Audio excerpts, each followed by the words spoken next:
Hola, hola chicos, ¿cómo están? ¿Qué tal? Bienvenidos a esta nueva clase de historia. Yo soy Ana González, tu profesora de historia, y hoy desarrollemos la semana número 11. ¿Cómo estamos, Juan? ¿Qué tal? Yulisa, ¿qué tal? ¿Cómo estamos? Yo súper bien. Aquí ya recargadas de energías para comenzar nuestra clase. ¿Ya? Voy a cerrar esto. A ver, y vamos.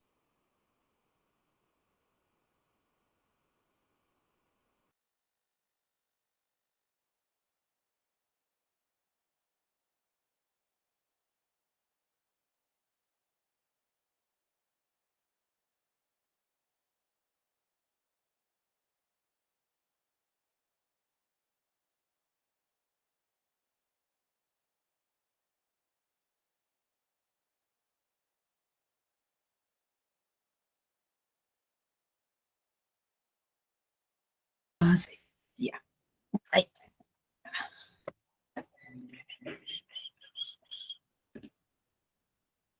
pantalla.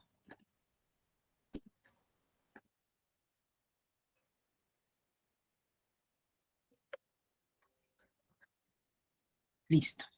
Bien, vamos desde las reformas borbónicas, las insurrecciones indígenas y las corrientes libertadoras.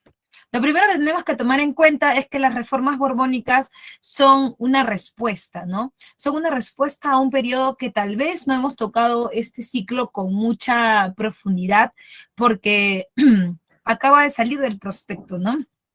No, no se va a contar ahora para examen de admisión, pero para usos de nuestro curso sí lo vamos a tomar en cuenta y te voy a decir por qué.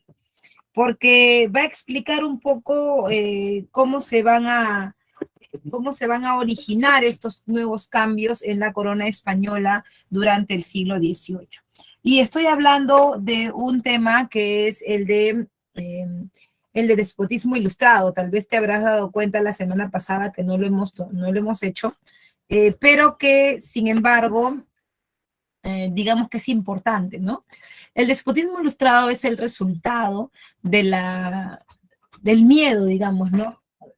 Del miedo de los reyes, ¿no? De los reyes absolutos a a la revolución, ¿no? Porque se veía venir. Tú sabes que cuando uno eh, es influenciado, escucha algo, eh, digamos que es muy difícil sacártelo de la cabeza, ¿no? Es como, es como que siempre está retumbando, aunque tú no quieras pensar en eso, ¿no? Y la ilustración había sido eso. Si bien es cierto, muchas veces hablamos de la ilustración y de Rousseau, Voltaire, Montesquieu, no hablamos de cómo el pueblo se entera de todo esto, ¿no? El pueblo se entera básicamente por las oídas, se entera por las lecturas, ¿no? Porque los ilustrados, los que los siguen a los ilustrados, leen sus textos, la enciclopedia, la leen en las plazas. La gente del pueblo efectivamente no sabe leer ni escribir, pero por lo pronto sabe escuchar, ¿no? Y esas ideas están en su cabeza, es como que no se las pueden quitar, es como que ya una vez que ya penetró la idea, ya por más que le digas, algo le va a quedar, ¿no? Y es justamente como el caso de Vito Fiu Fiu, ¿no? Es una canción que está pegajosa y mira, tipo como que no te puede gustar, pero, tipo como que no te puede gustar, pero, o sea, al final la sabes, ¿no? Y entonces vas por la calle o estás en el internet, caramelo de chocolate, y tú, ah, no puede ser de nuevo, pero ahí estás, en tu mente la estás replicando, no digas que no, joven, no digas que no, ahí está, ¿no? Entonces, acá también pasa lo mismo, ¿no? O sea, estamos frente eh, a una forma, digamos, de intervenir, influir en la población que está dando frutos. Entonces, el miedo está en qué va a pasar ahora que esta gente, entre comillas, sabe la verdad. ¿Qué va a pasar ahora con esta nueva generación, si podríamos decirlo así, que puede cuestionar inclusive al rey, que ya no tiene miedo de que la Iglesia Católica lo esté amenazando con Dios, porque eso no es cierto? ¿Y qué va a pasar ahora? Es por eso que los reyes deciden, entre ellos Carlos III, el conocido rey albañil, porque hace muchos cambios y reformas en España, eh, entre ellos está él, que va a generar cambios, ¿no? Es decir, va a tomar las ideas de la Ilustración y las va a combinar con su investidura de rey absoluto, y de ahí va a salir un déspota ilustrado. O sea, una persona que gobierna con su mismo poder absoluto, pero combinando esto, utilizando las ideas de la Ilustración. Por ejemplo, ya no va a estar en contra del pueblo, no, que yo no escucho al pueblo, que no me interesa, que el pueblo es lo que sea. No, ya no va a ser así. Ahora, Carlos él sabe perfectamente que no le va a hacer caso a la gente del pueblo, lo sabe, él lo sabe, pero se va a hacer el loco. Ah, sí, a ver, hijo, cuéntame. Uy, necesitas agua. ¿Qué más necesitas? Ah, ya, que baje los impuestos. Ya, no te preocupes. Yo lo voy a notar y lo voy a pensar. Nunca lo va a hacer. O sea, tú no significas nada para él, pero por lo menos se tiene que tener tranquilo, como que te tiene que seguir la corriente, pues, ¿no? Para que tú puedas, estar tranquilo y evitar el levantamiento. Por eso se decía que su frase máxima es, o la frase máxima de los déspotas ilustrados era todo para el pueblo, pero sin el pueblo. Ahora bien, este de todo para el pueblo, pero sin el pueblo, tiene una repercusión importante, y es que se tienen que hacer reformas para que esto pueda caminar. Dentro de esas reformas del despotismo ilustrado se encuentran las reformas borbónicas del siglo XVIII. ¿Y qué está pasando en España específicamente? Además de que en el contexto internacional estamos en pleno despotismo ilustrado, en España ha pasado algo en cuanto a la sucesión, ¿no? Tú sabes que la dinastía Habsburgo en España se divide en dos. Los Austrias mayores, que comienzan con Carlos, ¿no? El nieto de los reyes católicos. Están los reyes católicos, su hija Juana la Loca, su matrimonio con Felipe el Hermoso. Entre Juana la Loca y Felipe el Hermoso, que son primos, surge el nacimiento de sus hijos, Carlos, Fernando, Catalina y María. De los cuatro, el que va a tomar el poder va a ser Carlos, que tú conoces como Carlos I de España o V de Alemania. Y va a tomar el poder Carlos hasta su muerte. Luego el hermano de Carlos, ¿no? Fernando. Y después del hermano de Carlos, Fernando, va a tomar el poder su sobrino, ¿no? Que sería Carlos II de España, ¿no? Entonces, digamos que entre ellos han tenido una vida un poco común en Europa para la época, pero difícil para el entendimiento de la ciencia. Y es que para evitar que el poder se vaya por cualquier lado, se han relacionado entre primos, hermanos, ¿no? Tíos, y esto ha hecho que haya variación genética, ¿no? Con una enfermedad que se va a presentar en uno de ellos, que es Carlos II, que la gente lo veía raro, ¿no? Porque era un niño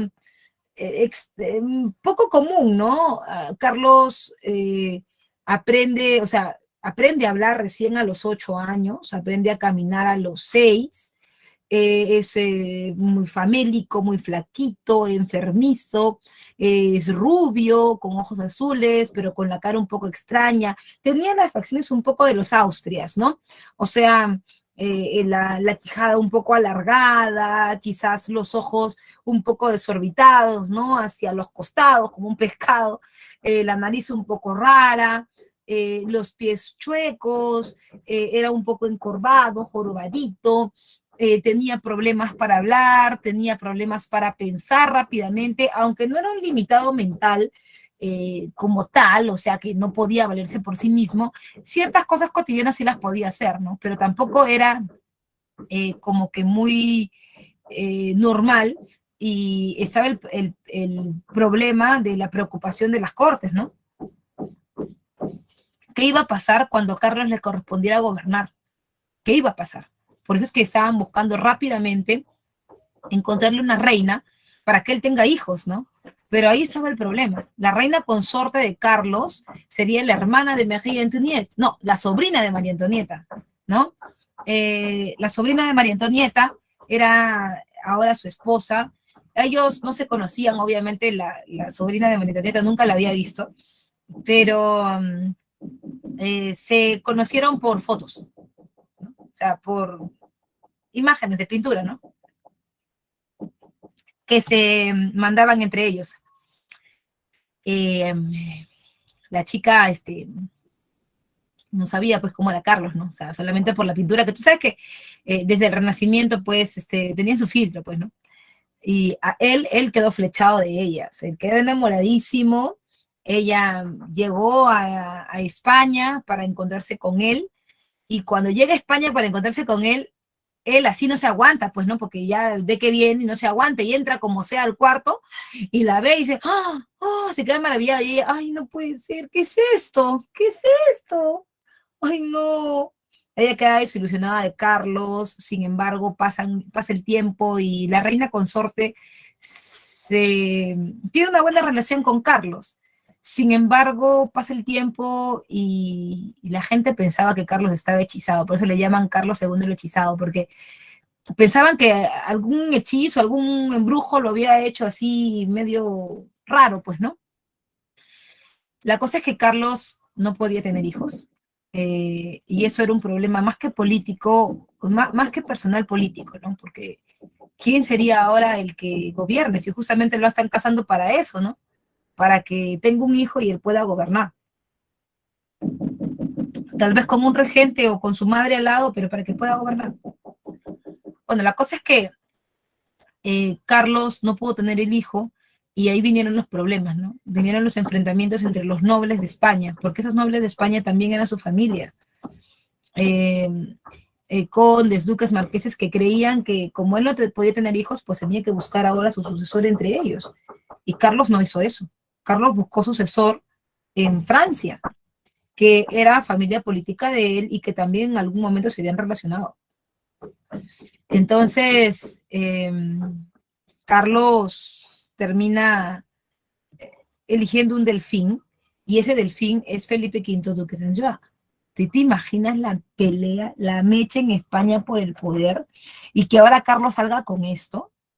Entonces, eso provoca que sean los Borbones los que tomen el poder. Ya para la entrada de los Borbones, ellos aplican, en medio del despotismo ilustrado, aplican estas reformas, que eran el conjunto de medidas impulsadas por ahora la dinastía Borbón, que gobernaba España, con el objetivo de reestructurar el imperio e impulsar su recuperación económica.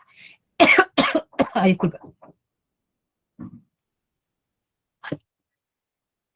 Era claro que en América las cosas no iban bien, ni en América ni en España, que las cosas se habían salido de control, tal vez por un rey débil como Carlos, o tal vez eh, por un territorio muy grande, porque en realidad pues la corona española en el siglo XVII, un siglo antes a este gobierno, había intervenido en España, en América, en Asia, en África, en Europa, y realmente se le salía de las manos el control porque la estructura en la que se había pensado era una estructura del siglo XVII. Ya ahora con la ilustración, ya eso del monopolio comercial, eso ya no existía ya y estaban fuera, digamos, de onda, ¿no? Entonces se dieron cuenta que parecía que había mucho recurso, pero no llegaba casi nada a la corona, pero no llegaba casi nada a España. Entonces habría que ver qué estaba pasando. Primero se dieron cuenta que el territorio era muy grande para que lo gobierne una sola persona, o sea, el virrey. Ese virreinato del Perú, por lo menos, tenía que dividirse para que hayan más virreyes que gobiernen. De esa manera, el rey podría controlar mejor. Claro que habrían más personas, pero esa persona se concentraría en el pedazo que le tocaría y le daría información al rey, ¿no? Eso sería una forma de controlar.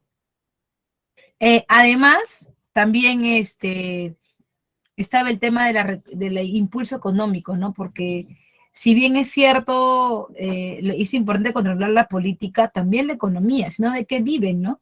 Y eso también vamos a verlo poco a poco en las reformas. En cuanto a los objetivos, dos importantes, en el caso de España, se busca modernizar el Estado, es decir, ya dejarse de que las cortes, de que los nobles, no. Ahora es funcional. Tú, ¿qué cosa eres? Yo soy un corregidor, ya. No me conviene que seas corregidor. ¿Sabes por qué?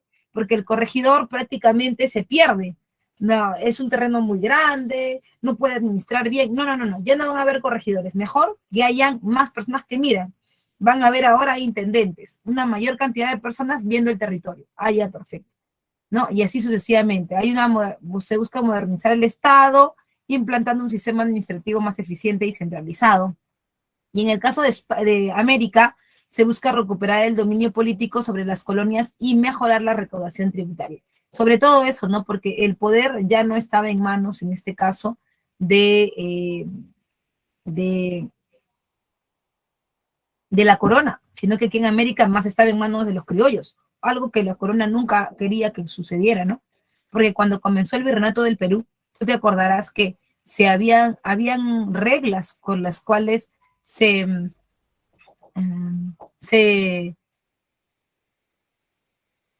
estructuraba, digamos, el virreinato, ¿no? O sea, la regla era que nadie que sea criollo debería gobernar. ¿Por qué? Porque el criollo tiene una relación muy cercana con los negros, muy cercana con los indios. Acuérdate, habían sido amamantados por negras, por indias, tenían hermanos de leche indios, hermanos de leche negros. Entonces todo eso creaba un cierto halo de desorden y corrupción desde la vista de la corona española. Por eso, y ahora que los habían descuidado tanto, deberían eliminar todo eso y volver al plan inicial, ¿no? Es por eso que se van a generar reformas como la reforma política, donde se busca reducir la influencia de los cargos públicos de los criollos, establecer intendencias y crear la audiencia del Cusco. ¿Cómo se va a ver esto? Mira, uno dice, reducir la influencia de los cargos públicos de los criollos limeños. Solo podrán tener cargos públicos aquellos que vengan desde el Real y Supremo Consejo de Indias con un documento que diga que él va a gobernar, nada más. Acá no se van a elegir a nadie. Es más, como va a haber más gente que mire, más virreyes, más intendentes, ¿qué va a ocurrir?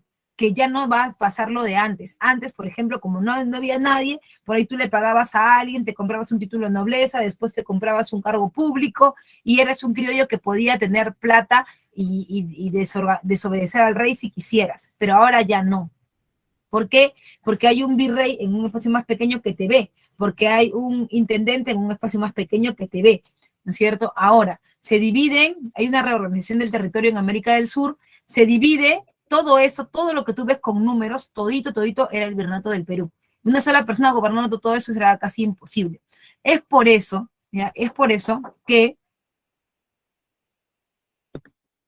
se dividen en nuevos territorios. Aparecen 3 nuevos virreinatos. El virreinato de Nueva Granada, que es el número 2, el virreinato del Río de la Plata, que es el número 3, discúlpame, ya.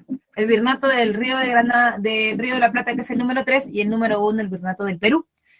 También se crean 2 capitanías, una la Capitanía General de Chile y la otra la Capitanía General de Venezuela. Diferencia entre un virreinato y una capitanía, que el virreinato, ¿ya? El virreinato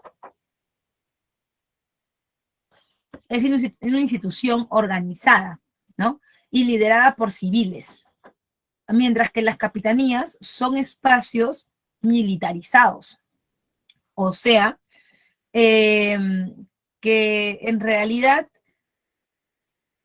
son espacios de más cuidado, ¿no?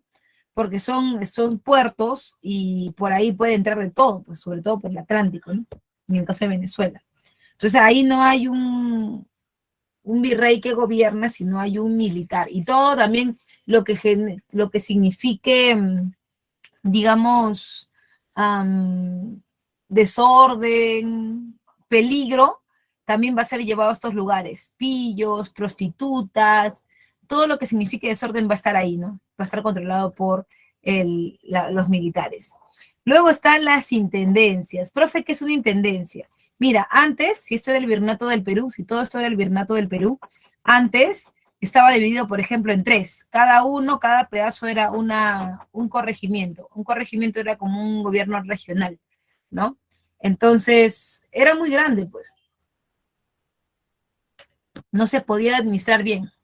Por eso, en un corregimiento, que era grandote, lo van a dividir en varios. cada pedazo nuevo va a ser lo mismo, se va a dedicar a lo mismo, pero va a ser llamado intendencia. Fueron divisiones políticas administrativas creadas para centralizar el poder. Los intendentes vigilaban el desarrollo económico, o sea, cobraban impuestos, organizaban la mitad, lo mismo que hacían los corregidores, hacían los intendentes, sino que progresivamente, poco a poco, las intendencias van a dejar de funcionar, disculpa, los corregimientos van a dejar de funcionar y van a tomar su lugar las intendencias. Por ejemplo, te dije que podían haber 3 corregimientos en el Perú, ¿no? Ahora van a haber 9, mira, ¿ya? Y son chiquititos, como si fueran departamentos, ¿no? Están las intendencias de Trujillo, Tarma, Lima, Huancavelica, Huamanga, Cusco, Arequipa y Puno. Pero mira este, que es el número 9, es de la circunscripción militar y eclesiástica conocida como Comandancia General de Maynas. ¿Por qué es tan grande y por qué no se aplica el mismo rigor que hemos estado hablando? Bueno, porque es un lugar donde no hay mucha población. Además que recuerda que nunca fue muy explorada ni por los incas ni por los españoles, por condiciones sobre todo políticas, de territorio, geografía, etcétera, ¿no? Entonces dice que la Comandancia General de Maynas es un territorio escasamente colonizado, por eso es grande, ¿no? ¿Ves? Por eso es grande. Bien, hasta ahí todo bien, dudas, preguntas, ¿alguien no entendió algo? Por favor, dudas, preguntas.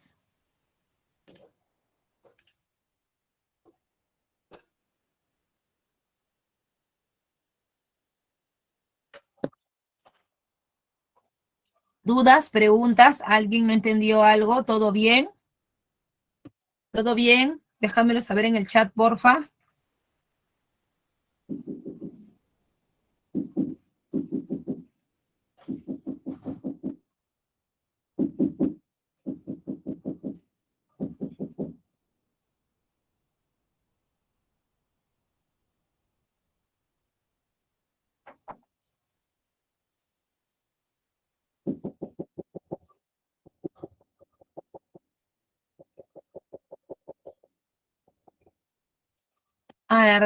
Si regreso a la diapositiva. Mira. ¿Este de acá?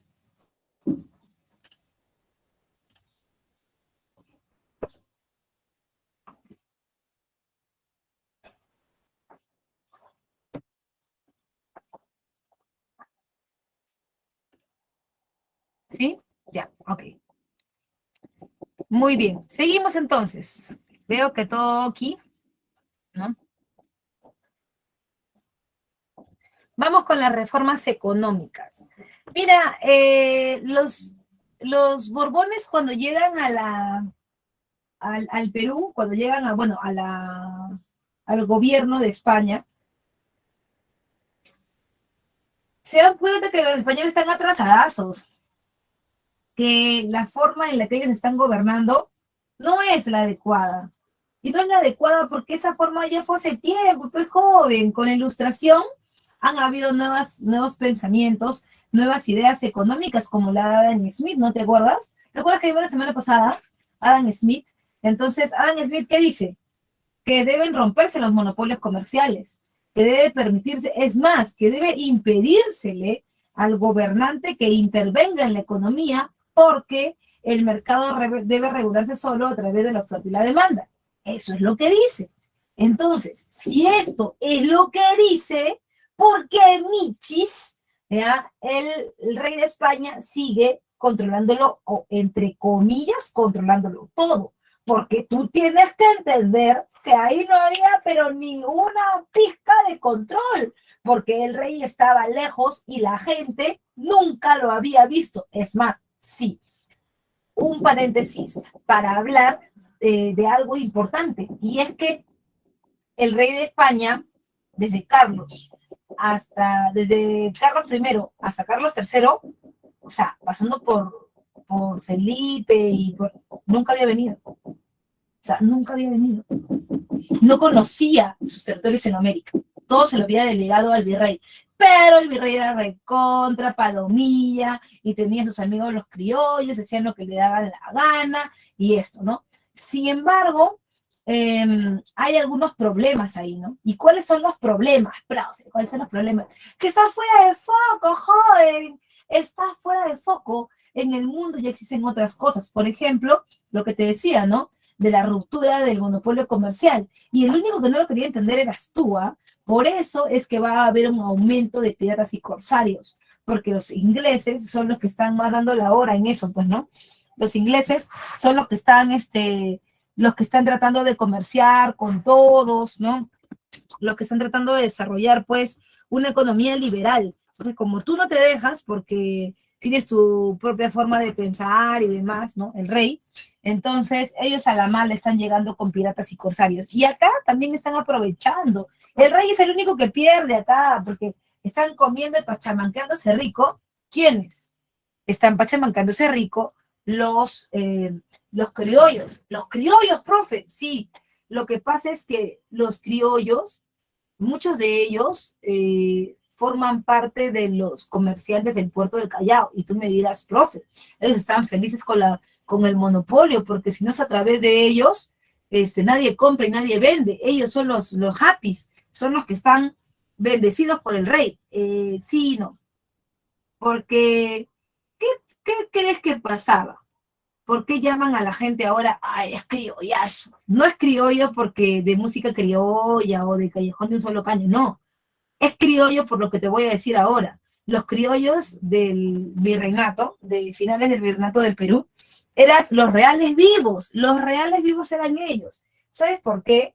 Porque ellos le sacaban la vuelta a la corona, aunque supuestamente eran los más privilegiados, le sacaban la vuelta a la corona, porque por un lado decían, ay, sí, somos los comerciantes del puerto del Callao, uy, rey, te amamos, te queremos, contigo todo hasta el final, ¿no? Por otro lado, ¿sabes qué hacían? También comerciaban en puertos que no eran legales. ¿Qué, profe? Dobleteaban, sí, dobleteaban, pues, ¿no? ¿Por qué? Porque en los puertos que no eran legales no se pagaban impuestos. Y como no se pagaban impuestos, entonces ellos prácticamente se llevaban toda la plata líquida. Y esos puertos que no eran legales, que no estaban reconocidos por la corona española para que ahí descarguen sus productos, se llamaban, como tú ahora lo dices, calladito, caleta, no más caleta. Caleta es un lugar, es un puerto ilegal, donde llegaban de escondidas los piratas y los corsarios, e incluidos otros comerciantes, solían comerciar aquí en América sin pagar impuestos. Obviamente que los productos eran más baratos y eran también beneficiados los criollos. Ahora bien, eso lo hicieron por mucho tiempo, pero cuando llegaron las reformas borbónicas, los franceses se dieron cuenta de lo que estaba pasando y dijeron, no, no, dijeron, ahora sí ya se fregaron todos, no vamos a permitir que sigan ellos ganándoselo todo. Fueron ahí donde estaban las caletas y dijeron, muchachos, ay, reycito, perdónanos, no lo vamos a hacer, no lo volvemos a hacer. No, cálmense, cálmense. Quiero que me contesten algo. ¿Ustedes están comerciando sin pagar impuestos a la corona? Este, no se pongan así, díganme nomás. ¿Están comerciando sin pagar impuestos a la corona? Sí, ya. No se preocupen. Ya eso está mal, no deben hacerlo, pero para que lo hagan de manera legal, esta caleta la vamos a legalizar. ¿Qué? Sí, la vamos a legalizar. Va a ser legal que puedan comprar y vender aquí. Y la gente del puerto del Callao enfurecida, pues, ¿no? Maldita sea. Ahora estos ilegales van a poder ser formales como nosotros. Maldita sea. Ahora los patos le tiran a las escopetas. Pero ya no te la vas a acabar, rey. No te la vas a acabar. ¿Cómo es posible que hayas tenido la insolencia de poner a estos como si fueran iguales a nosotros? Ahora lo dice después de que le compraba barato. Antes no le importaba, pero ahora va a ser su competencia. Entonces el rey dice, sí, no se preocupen, sigan nomás chambeando, pero eso sí, tienen que pagar los impuestos. ¿Está bien? Ya, rey. Sí, bacán, rey, gracias. ¿Quién sale perdiendo? ¿Ellos? No, salen perdiendo los criollos del puerto del Callao. Había que quitarles poder, porque se estaban pasando de la raya. ¿Ves? Por hacerse los vivos, ¿ves? por hacerse los criollazos, ahora lo que les está pasando, no contaban con la socia del rey, pues, ¿no es cierto? Obviamente que el puerto del Callao se ve afectado y se cortan varios circuitos comerciales americanos. ¿Por qué? Porque antes la idea era venir así, de frente, venir así, ahora ya se pueden poner en varios puertos, miren, varios puertos se pueden poner, ¿ya? ¿Hasta ahí todo bien? ¿Preguntas, dudas, preguntas, dudas? ¿Todo bien? Habla como la Soraya. ¿Todo bien?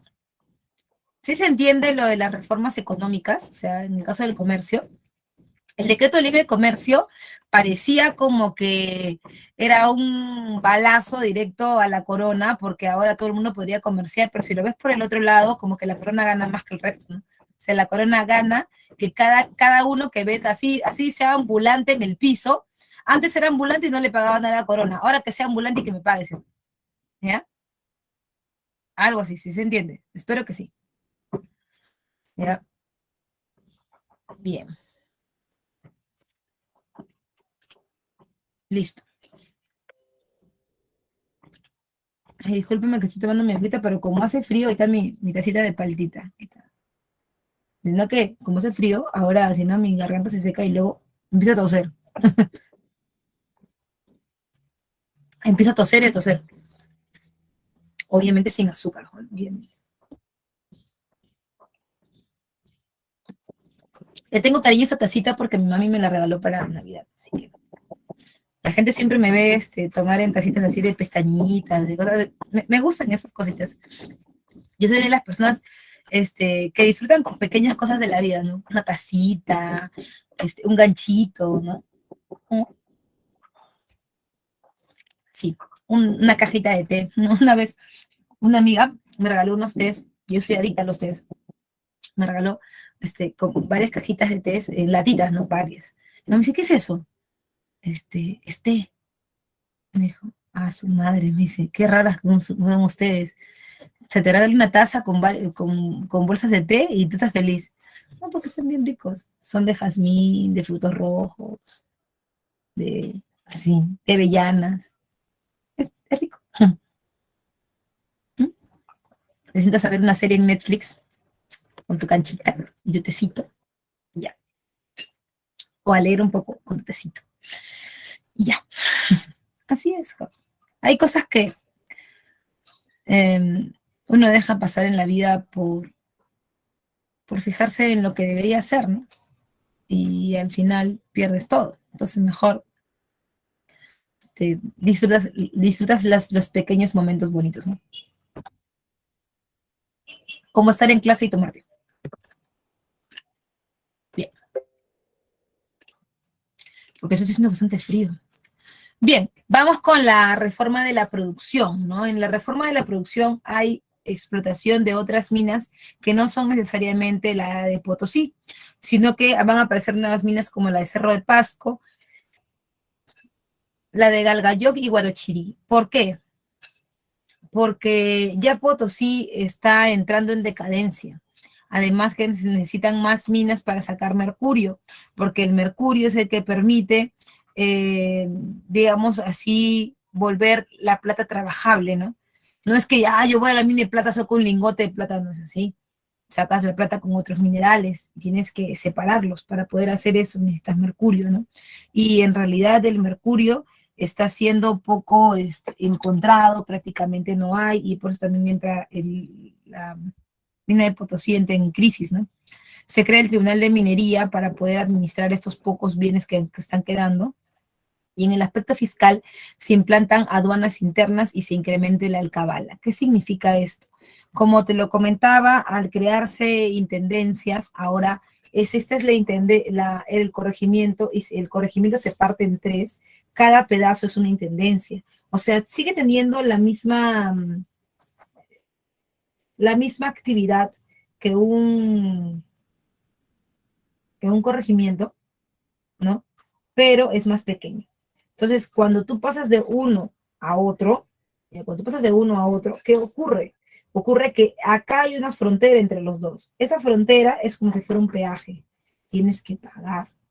Entonces, ahí tú te vas dando cuenta que, pucha, pagar este, y luego pagar al otro, y pagar el otro, y pagar el otro, y así sucesivamente. Eso es caro, eso es muy caro. Eso es algo que, por ejemplo, le afecta mucho a los comerciantes, ¿no? A los comerciantes como Tupac Amaru II. Échale pluma de por qué él se va a levantar después, ¿no? Se implantan también las aduanas internas, se incrementa el alcabala, porque ese impuesto aduanero a las compras y ventas dentro del virreinato se llama alcabala. ¿Ya? Alcabala. Se legaliza el reparto de mercancías. ¿Qué es el reparto de mercancías? Es la obligación de compra por parte de los corregidores hacia los indígenas. Como la mayor parte de los corregidores también eran comerciantes del puerto del Callao, muchos de ellos habían quedado dañados, digámoslo así, habían quedado damnificados por las reformas económicas. Entonces, muchos de sus productos ya no se vendían porque a mejor precio se vendían en los otros puertos. Y pues el producto que les quedaba, ellos lo llevaban a las mitas porque el corregidor organizaba la mita. Los llevaban a las mitas y obligaban a los indios a comprar. Profesora, pero los indios ¿con qué plata van a comprar? Los indios tenían plata, pues. Porque desde el gobierno del virrey Toledo lo que se había propuesto era que, era que los indígenas, ¿no? Era que los indígenas, digamos, sean recompensados por su trabajo. La mita entonces tendría una remuneración en monedas para que el indígena pueda pagar el impuesto al rey y además para que le quede un poco de dinero para que él pueda moverlo en el mercado. Entonces, el indígena siempre tenía plata, pues, ¿no? Terminaba la mitad y pum, le repartían su dinero.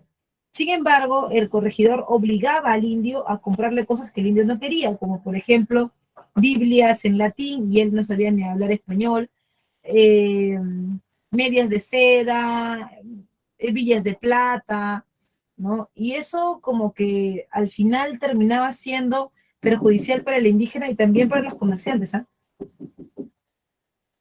Como tú sabes, los indios nobles no van a la mita, solamente los indios del pueblo, del común. Y muchos de ellos trabajaban con Tupac Amaru II, pues, ¿no? Trabajaban con él porque los productos no se llevan solamente en el lomo de las bestias. Recuerda que él es un arriero y una de las características del arrieraje es que los productos se llevan al lomo de bestia, pero por lo general son llamas. Las llamas son animales de carga ligera. Entonces, como son animales de carga ligera, lo más probable es que no carguen grandes pesos. ¿Quién carga lo que sobra? Los indios. Si el indio está en la mitad, ¿qué pasa con la venta? Es cada vez menor. ¿Por qué? Porque se ofrece menos. ¿No ves que hay pocos indios, hay poca gente que la pueda cargar, llevo menos productos? Al llevar menos productos vendo menos. Y no solamente eso, sino que también tengo que pagar más alcabalas, más almojarifazgos, y ahí está la verdadera razón por la que Tupac Amaru está en contra de estas reformas borbónicas. No en contra del rey, sino en contra de las reformas borbónicas, ¿no?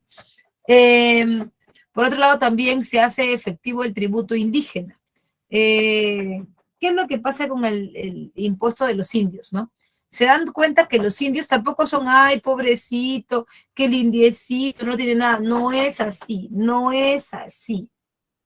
El indio, eh, el indio tiende a, ¿cómo te explico? Ya. El indio tiende a tener algunas cositas, algunas cuestiones que nosotros hemos romantizado, ¿no? Ay, pobrecito, profe, el indio maltratado y no sé cuánto, ya, ya. Sí, sí, sí.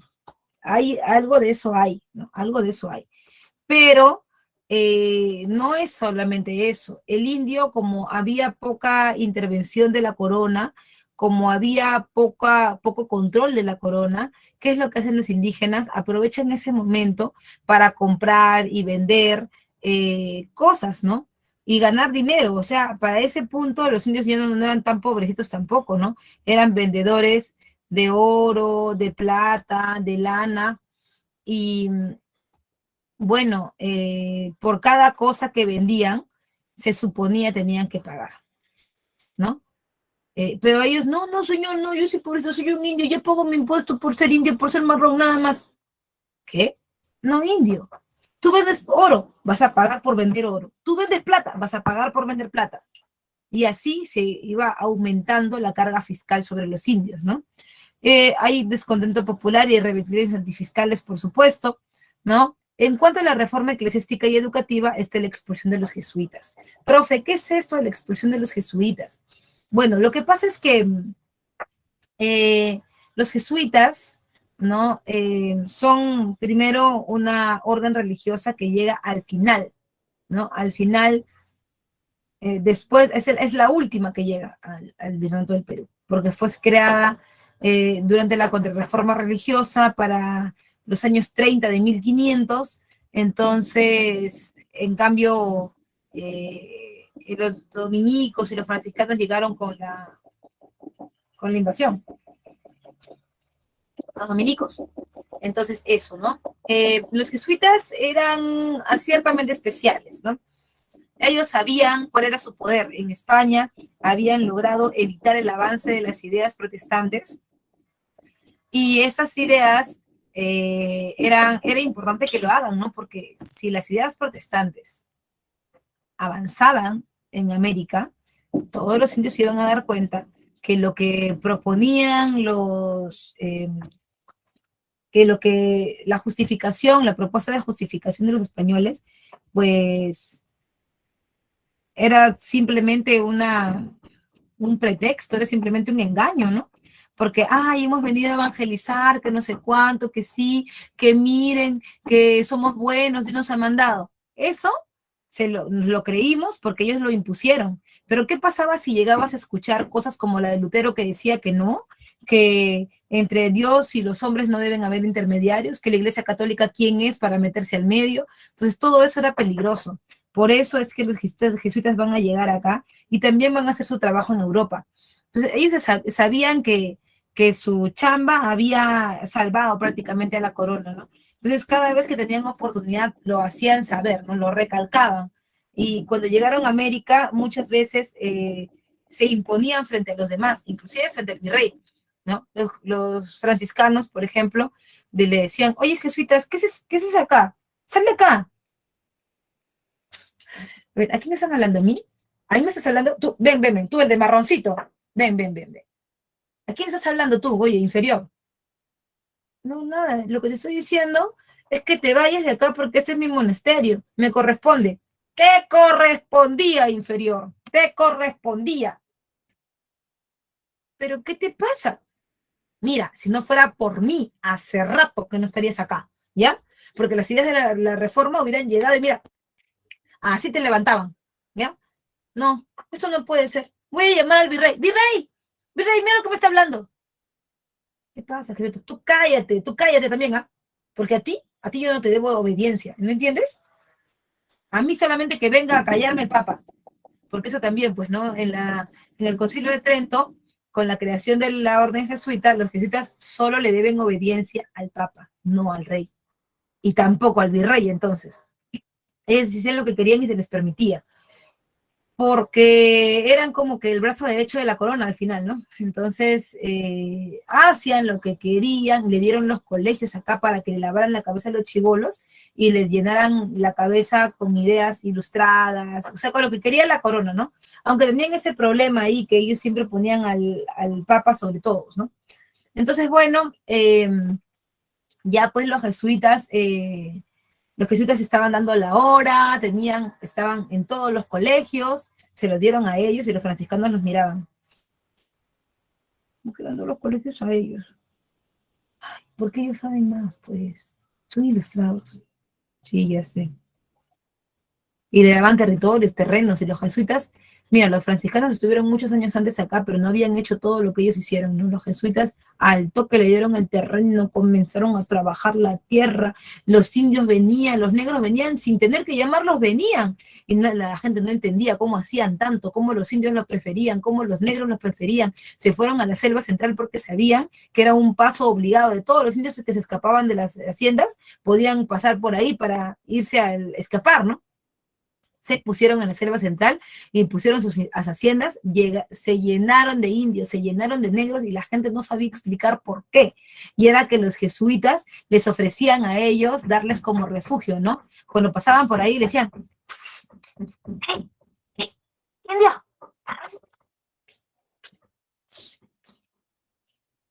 ¡Qué padre! No me distraiga, que yo me voy a ir. Ay, hijo, ¿a dónde te vas a ir? Padre, no me va a convencer. Yo me voy a escapar porque ya no aguanto. Es demasiado esto. ¿Pero a dónde te vas a ir? Hijo, quédate acá. ¿Para qué me quedo? ¿Para que usted vaya de chismoso y le diga al amo que yo estoy acá y me regrese? Y luego encima me carimbeen porque me van a castigar por lo que he hecho. Soy un negro cimarrón, no entiende. Lo que yo te propongo es que te quedes acá y si tu dueño te busca, entonces le decimos que no te puede buscar acá. Total, no va a profanar la casa de Dios, ¿o sí? ¿Y usted qué gana con eso, padre? Gano salvar a alguien. Bueno, no digo salvar un alma porque tú no tienes alma, ¿no? Pero bueno, salvar a alguien, ¿ya? Eso, hacer una buena obra. En realidad no era eso, era mano de obra lo que quería, barata y gratis. Entonces ya pues se llenó de indios, de negros, los jesuitas los trataban bien, se reproducían ahí, tenían más haciendas, más plata, y eso era peligroso, porque tú sabes que no le darían obediencia al rey, entonces por eso y por los otros enfrentamientos que van a tener con otras órdenes religiosas, los van a expulsar, se le estaba pasando la mano, ¿no? Cuando se van los jesuitas dejan obviamente un montón de haciendas, negros, indios, propiedades de todo, ¿no? Y por eso se crea el Tribunal de Temporalidades, que buscaba administrar los bienes muebles e inmuebles de los jesuitas, y también se crea el Convictorio de San Carlos, que es la institución educativa que va a reunir a todos los colegios que antes estaban en manos de los jesuitas, ¿no? Hasta ahí, ¿todo bien? Preguntas, dudas, preguntas, dudas, preguntas, dudas. Ah, si los indios no querían comprar, no, no salían de la mitad. Ah, no quieres comprar, no te vas a ir acá. Los obligaban, pues, ¿no?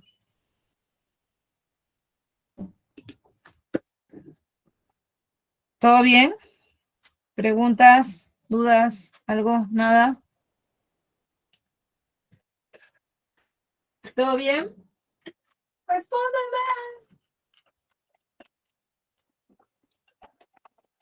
Como Melissa Paredes, despabilate. Ya. Entonces vamos a continuar, ¿ya? Por tu jato también está haciendo frío, joven. Hola, por mi jato está haciendo un friazo. Y eso que yo vivo en un cuarto piso. Hace un friazo. Bueno, también puede ser porque eh, la puerta del patio está abierta y eso por lo general te da más frío. Pero mi vieja dice que no la cierra porque los perros tienen que salir del patio.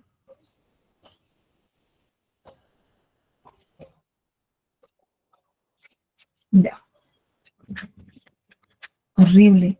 Ah, sí, sí, hubo llovizna. Mi carro todito se mojó, señorita. A las 10 de la noche tuve que bajar a, a tapar el carro. Y encima con una toalla todavía, anda a limpiar el carro, mira, con mi toallita secando. Pero no, mira, yo no he salido de mi cuarto.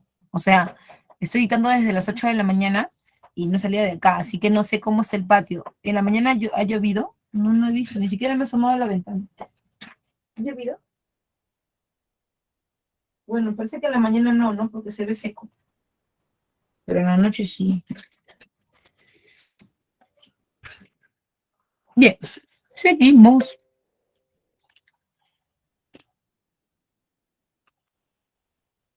Vamos con las insurrecciones andinas del siglo XVIII.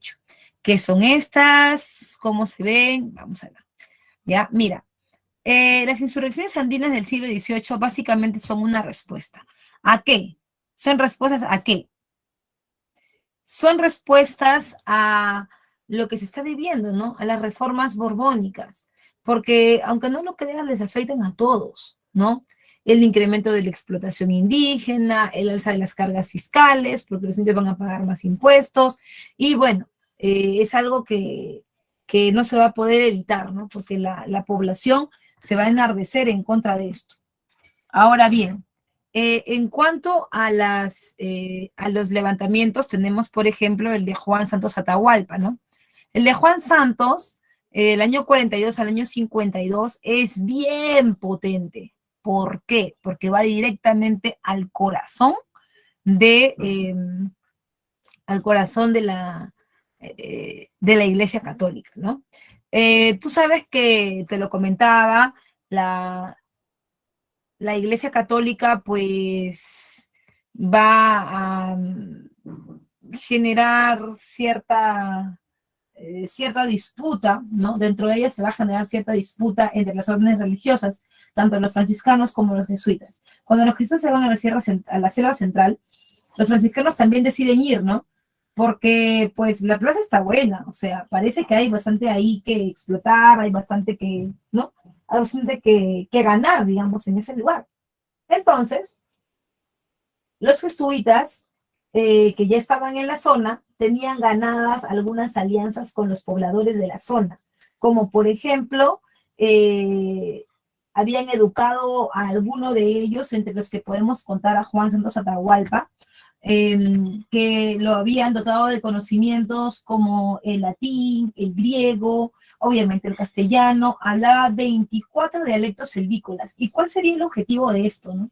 Es básicamente tener alguien que sea el contacto con las tribus selvícolas. No digo amazónicas porque en realidad es una parte pequeña de la Amazonía, ¿no?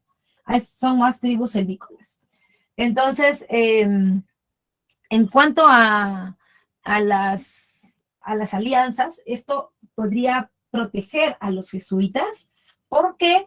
Porque los jesuitas verían que si alguien los ataca o pasa algo de eso, las tribus, los indígenas, podrían apoyarlos, ¿no? Y dicho y hecho, cuando llegaron franciscanos, los franciscanos llegaron con todas las ínfulas y obviamente con el permiso de la corona española para poder evangelizar a los indígenas. Pero los indígenas se sentían muy cómodos con los jesuitas, así que ellos no querían más nada, ¿no? Los franciscanos entonces, como nadie les hacía caso, a la mala los querían agarrar, los indígenas no se dejaban, los evangelizaban y los obligaban a hacer cosas, eh, y además los obligaban a hacer mita de sal.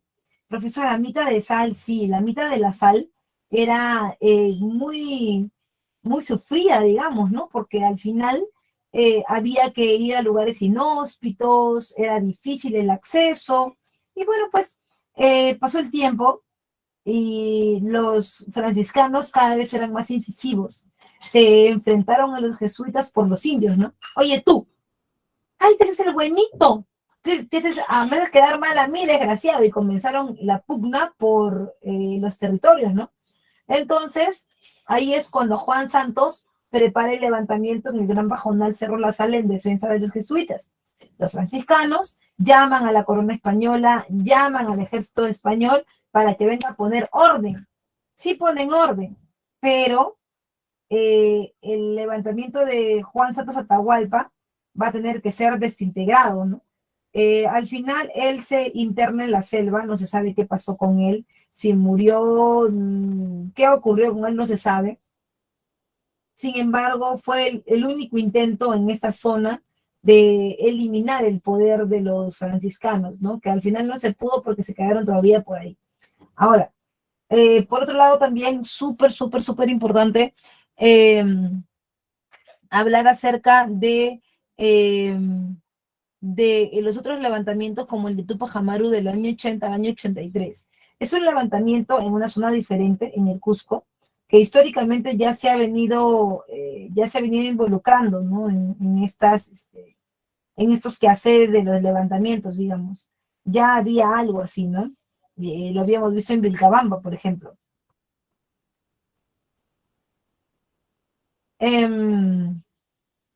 Entonces, um, Tupac Amaru va a seguir esa tradición de levantamientos y va a, va a ir en contra de la corona por la explotación a través de la mita en Potosí. ¿Por qué específicamente ahí? Porque le afecta, pues. No te das cuenta, está en plena ruta de comercio. Esa ruta de comercio que a él le molesta que se haya roto. ¿Por qué? Porque cuando se crearon los nuevos virreinatos, el virreinato del Perú se parte, ¿no? En Río de la Plata y virreinato del Perú. Ahora, ese virreinato del Río de la Plata tiene Potosí adentro. Quiere decir que si tú quieres ir de Cusco, donde sale Tupac Amaru, a Potosí, tienes que pagar un impuesto llamado almojarifazgo porque ya saliste del virreinato del Perú. Y también otros impuestos aduaneros, otras alcabalas, porque entre virreinato y virreinato hay ciudades, pues, ¿no? Entonces hay que pagar. Y Tupac Amaru a eso le molesta. Además, ¿qué le molesta? Le molesta la mita. ¿Y por qué la mita? Porque dentro de ella hay legalización de reparto de mercancías. Y cuando se legaliza el reparto de mercancías, los indígenas terminan quedando atrapados ahí. ¿Por qué, profe? Mira, cuando van a la mita, tú sabes que el corregidor es el que organiza la mita y todo, lo que le sobra al corregidor por todos los problemas que han habido en el puerto del Callao, va y te obliga a comprarlos. Una vez que te obliga a comprarlos, tú no tienes plata para hacerlos, ¿no? Ya con las jotas tienes, te queda un poquito de plata y en la mayor cantidad de veces, la mayor parte de las ocasiones, los indígenas no alcanzan el monto. Y como no alcanzan el monto, los obligan a hacer otra mita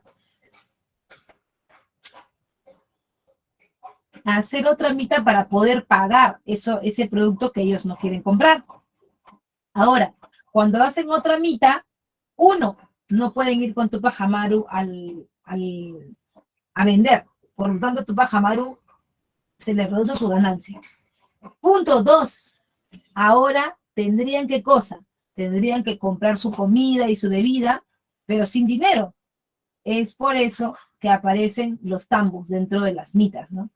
Y ahí el corregidor se aprovecha, pues, ¿no? Sí te fía, pero te pone precios exorbitantes que no puedes pagar. Y luego tienes que, una vez que termina tu mita, de que ya sabe que es corregidor, ya pagué lo que me vendió a la fuerza, ahora me voy, no te vas a ir. No te vas a ir porque debes de lo que te has comido. Y así sería como una cadena sin final, pues, ¿no? Porque nuevamente va a pasar lo mismo y nuevamente va a pasar lo mismo y así, así, así. Entonces, bueno, eso es lo que no le gusta a Tupac Amaru. Lejos de que si el indio, si no indio. Mira, yo no te puedo afirmar ni te puedo negar, y eso sí, quiero ser muy sincera contigo, no puedo afirmar ni negar que él haya tenido un sentimiento por los indios.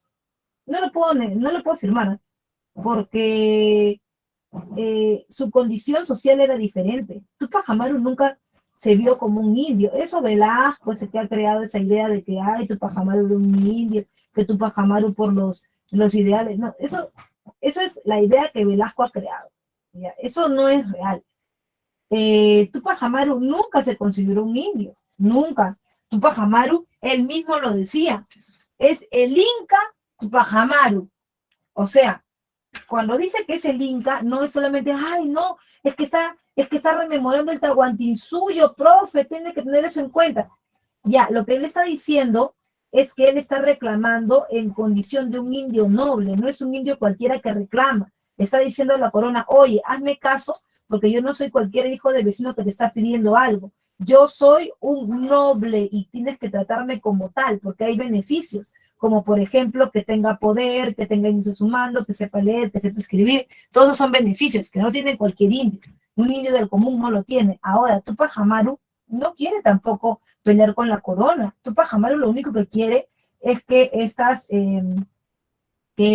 reformas, bueno, tengan un límite, ¿no? Porque lo están afectando y demasiado. No quiere decir tampoco que esté en contra del rey. Ojo, no está en contra del rey. Es más, él se declara fiel al rey de España. Lo que quiere es que las reformas borbónicas paren un poquito la mano, porque se le está pasando la mano con él, ¿no? Y con otros que se le unen al levantamiento, como Tomás Atito Condemaita y otras mujeres. O sea, que tampoco no es que, que amante de los indígenas, no es así tampoco. tampoco te puedo decir que no tenía ningún sentimiento por ellos, ¿no? Porque hay que darse cuenta que es un ser humano y que también seguramente sentía las injusticias, pero tampoco como siempre lo han querido hacer ver, como que Tupac Amaru sentía mucho por los indios, por sus hermanos, nunca se vieron como hermanos. Es más, a él le convenía que la corona española se mantuviera en el poder porque era la única forma de diferenciar a ese indio de otros indios. Era la única forma de que él tuviera poder frente a los demás indios. Si no, ¿cuál era la cuestión? ¿No? Bien, entonces hay un aumento de impuestos, ¿no? Hay reparto forzoso de mercancías, ya tú sabes por qué él está en contra de eso y se establecen aduanas internas. O sea, ir de un lado a otro y tener que pagar en cada lugar al que voy no era mucho chiste para Tupac Amaru II, no le gustaba casi nada, ¿no? Y era obvio porque era un comerciante. Bien, cuando vemos el centro del levantamiento lo vamos a ubicar en el Cusco, en donde se expande desde la Sierra Sur hacia el Alto Perú, o sea, hasta Bolivia. En la Sierra Sur va a ser el primer levantamiento y en el Alto Perú va a ser la segunda fase, que es la fase Aymara.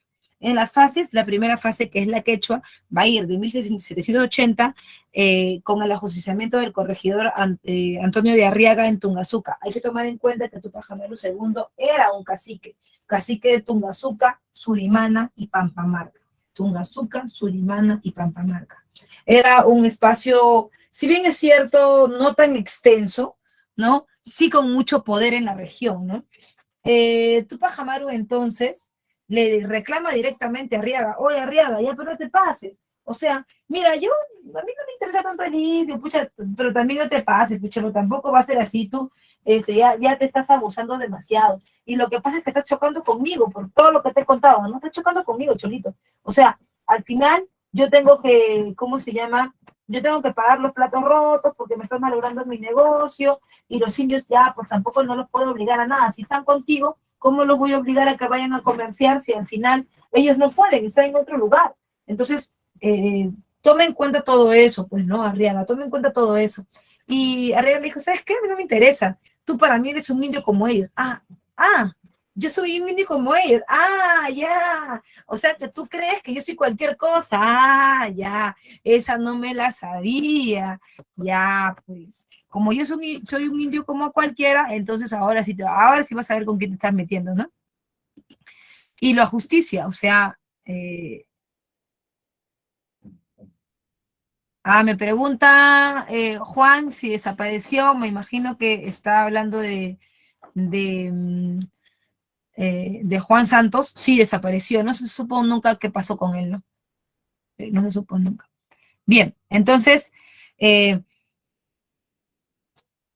cuando nosotros vemos a ver, no hay otros ejemplos, no sé esos. Cuando nosotros vemos el levantamiento de Tupac Amaru, estaba viendo si había otros filtros, no hay. Ya. Cuando nosotros vemos el levantamiento de Tupac Amaru, tenemos que tener en cuenta que él se harta de Arriaga, ¿no? Se harta de Arriaga, lo mata, ¿no? Lo mata y comienzan los problemas, ¿no? Porque ahora ya no hay vuelta atrás, ahora hay que soportar lo que la corona mande. La corona se va a enterar en cualquier momento que ha muerto Arriaga, y Tupac Amaru también quiere ponerle paños fríos a la situación, eh, como que dando a entender que él no quiere ir en contra del rey, simplemente quiere que las reformas cambien, ¿no? Que las reformas no lo afecten tanto. Por eso dice que es una retórica reformista y antifiscal. No está en contra del rey, está en contra de las reformas borbónicas. No quiere que el rey se vaya, quiere simplemente ser escuchado. Por eso inclusive pide una audiencia en Lima, y tiene que venir 3 meses tiene que de camino para, para poder llegar, ¿no? Hacia su destino. Por otro lado, también debes recordar, debes recordar que está la derrota de Tupac Amaru. Cuando Tupac Amaru inicia su periplo para llevar a cabo su rebelión, él no es el cerebro de la... No, no es el cerebro de la rebelión. El cerebro de la rebelión es Micaela, ¿no? Es más, los españoles le tenían hasta miedo a la Micaela. Ella lo llamaba cariñosamente Chepe y él la llamaba cariñosamente Mica. Y habían, digamos, a ver, sí, su esposa, era su esposa. Era una samba. Uy, no, había unos chongos en su familia que eran terribles. Era peor que el papá del gato Cuba con Melissa Paredes. Sí, sí, sí, sí. Porque la familia de Tupac Amaru era una familia de indios nobles. Y la Micaela, pues era una samba, joven, una samba. O sea, la combinación de indio con negro. Y a ellos no les parecía eso, ¿no? Él hace su vida con Micaela, tienen 4 hijos, ¿no? Fernando, Felipe, Dio Cristóbal. Y cuando están juntos, ella le dice, bueno, vamos a la rebelión. Ay, sí, Micaela, sí, porque mira cómo estamos, ya prácticamente las reformas nos han consumido, tenemos que hacer algo en contra de esto. Y él le dice, pero ¿y ahora qué hacemos? Primero que cambiarte ese nombre horroroso que tienes. Ay, José Gabriel, ese nombre no dice nada. Tienes que tener un nombre con personalidad, así un nombre que sea como para rebelión, man, ¿ya? Y, y eso, ¿cómo sería? Un nombre que los indios no odien, porque pueden haber muchos que te quieren, pero hay un montón que te odian. Tú eres el cacique, pues, ¿entiendes? Ellos te ven a ti como que, el pituco que está del lado de la corona española. Pero no es así, Miquita. Ya sé, ya sé, pero tenemos que lograr que más gente se una a esta rebelión. Tú te vas a llamar a partir de ahora Tupac Amaru segundo. Buen nombre. Pero Mica, ese nombre no me gusta. No puedes poner otra cosa, Bebito Fiu Fiu, otra cosa más bonita, pues, que pegue en redes sociales. Tú me entiendes, ¿no? O sea, tú no piensas, ¿no? ¿Tú has sido la clase de virreinato de la profesora González en San Marcos? ¿Has sido? Ya. ¿Tú te acuerdas que ella dijo que se había generado un mito mesiánico? ¿Te acuerdas? Ah, sí, uno de la resistencia de Vilcabamba. Ujú. Y todos los indios están esperando a alguien que venga a liberarlos del yugo español, ¿sí o no? Así sí, sí. Porque lo cortaron, o sea, le cortaron la cabeza. Tupac Amaru primero, pues no, le cortaron la cabeza y ahora están esperando que regrese. O sea que ese que va a regresar soy yo. Ay, Dios mío. No he tomado la vitamina C, si no sería más lento. Sí, pues hijito, tú serías ese que todos están esperando. Ándate. ¿Ya? Perfecto. Entonces tú vas a ser tu Amaru segundo y vas a comenzar a unir a todos, a los indios, a los negros, a los criollos, a todos aquellos que las reformas borbónicas hayan damnificado, tú los vas a juntar y para eso te vas a ir, pero ya más rápido que volando, vete a la sierra a conseguir gente, porque tú y yo, solitos y gritando, no vamos a hacer la rebelión. Ah, perfecto. Entonces es por eso que, que vamos a tener, sin duda alguna, una convocatoria, digamos, de blancos, negros, indios, de todo, ¿no? De todo, en este levantamiento en su fase quechua. Cuando Tupac Amaru II está en Acos con la cacica Ana Tomás Atito Condemaita, él busca ejército, ¿no? Sin embargo, Micaela teme por él y por la rebelión porque se está demorando demasiado. Le manda cartas y le dice de frente, oye tú, Chepe, ¿tú qué estás estando ahí con la Tomasa? ¿Qué está pasando acá? ¿Qué está pasando acá? ¿Por qué tú estás andando ahí arriba? Yo no te he mandado a pasear, ¿ah? Yo te he mandado a traer ejército. Y hasta el sol de hoy que no vienes. Así que mira, rapidito, pero ya tu Pajamero había demorado demasiado en la sierra, y cuando llegó al Cusco, pues ya fue intervenido por los españoles, que ajusticiaron a sus hijos delante de él, ¿no? Los mataron. Sus dos hijos mayores los colgaron en la plaza del Cusco, a su esposa la hicieron por pedacitos, a él también, y logró escapar uno de sus hijos, Diego Cristóbal, y su hijo menor, eh, Fernando, fue desterrado, fue llevado contra su voluntad, obviamente, a España, ¿no? Después de algunos años se volvió loquito y escribía cartas, quería regresar, pero murió de pena, algunos dicen de pena.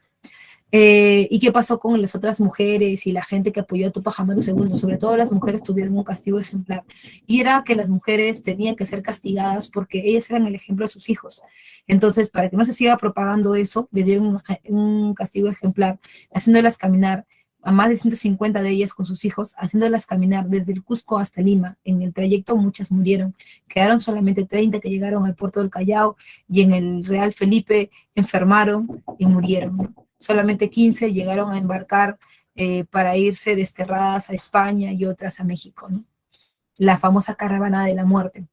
Ahora, solo quedaba la fase Aymara, y cuando hablamos de la fase Aymara decimos que fue liderada por Diego Cristóbal Tupac Amaru y su primo Tupac Atari.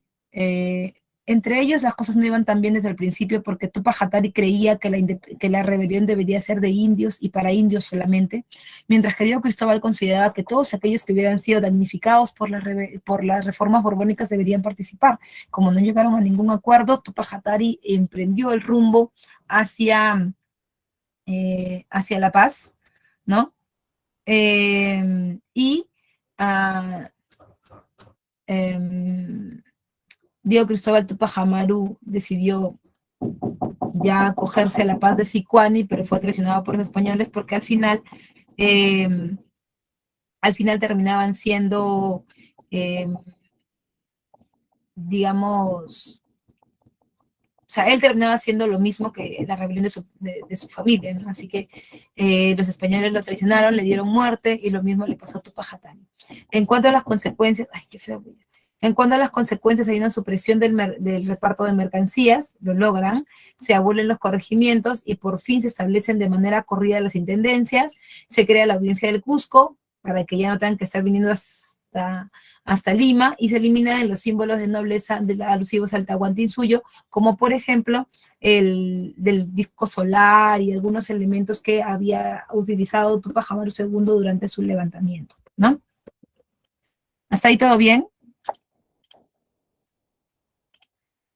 ¿Dudas, consultas? Los celos. La Tomasa. Sí. Su nombre verdadero, José Gabriel Condorcanqui. Por eso, chicos, nada de TikTok. Listo. Ya. ¿Todo bien? ¿Dudas, preguntas, chicos? ¿Dudas, preguntas, consultas?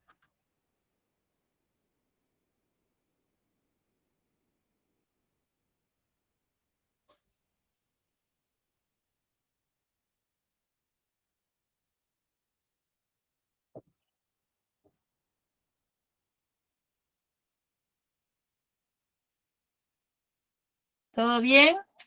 Somos 50 en aulas, ¿todo bien?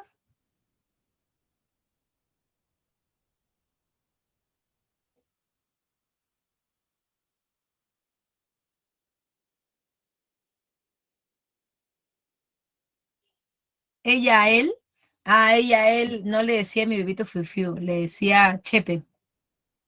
Así se refiere a él en las cartas que tienen. Chepe y Mica.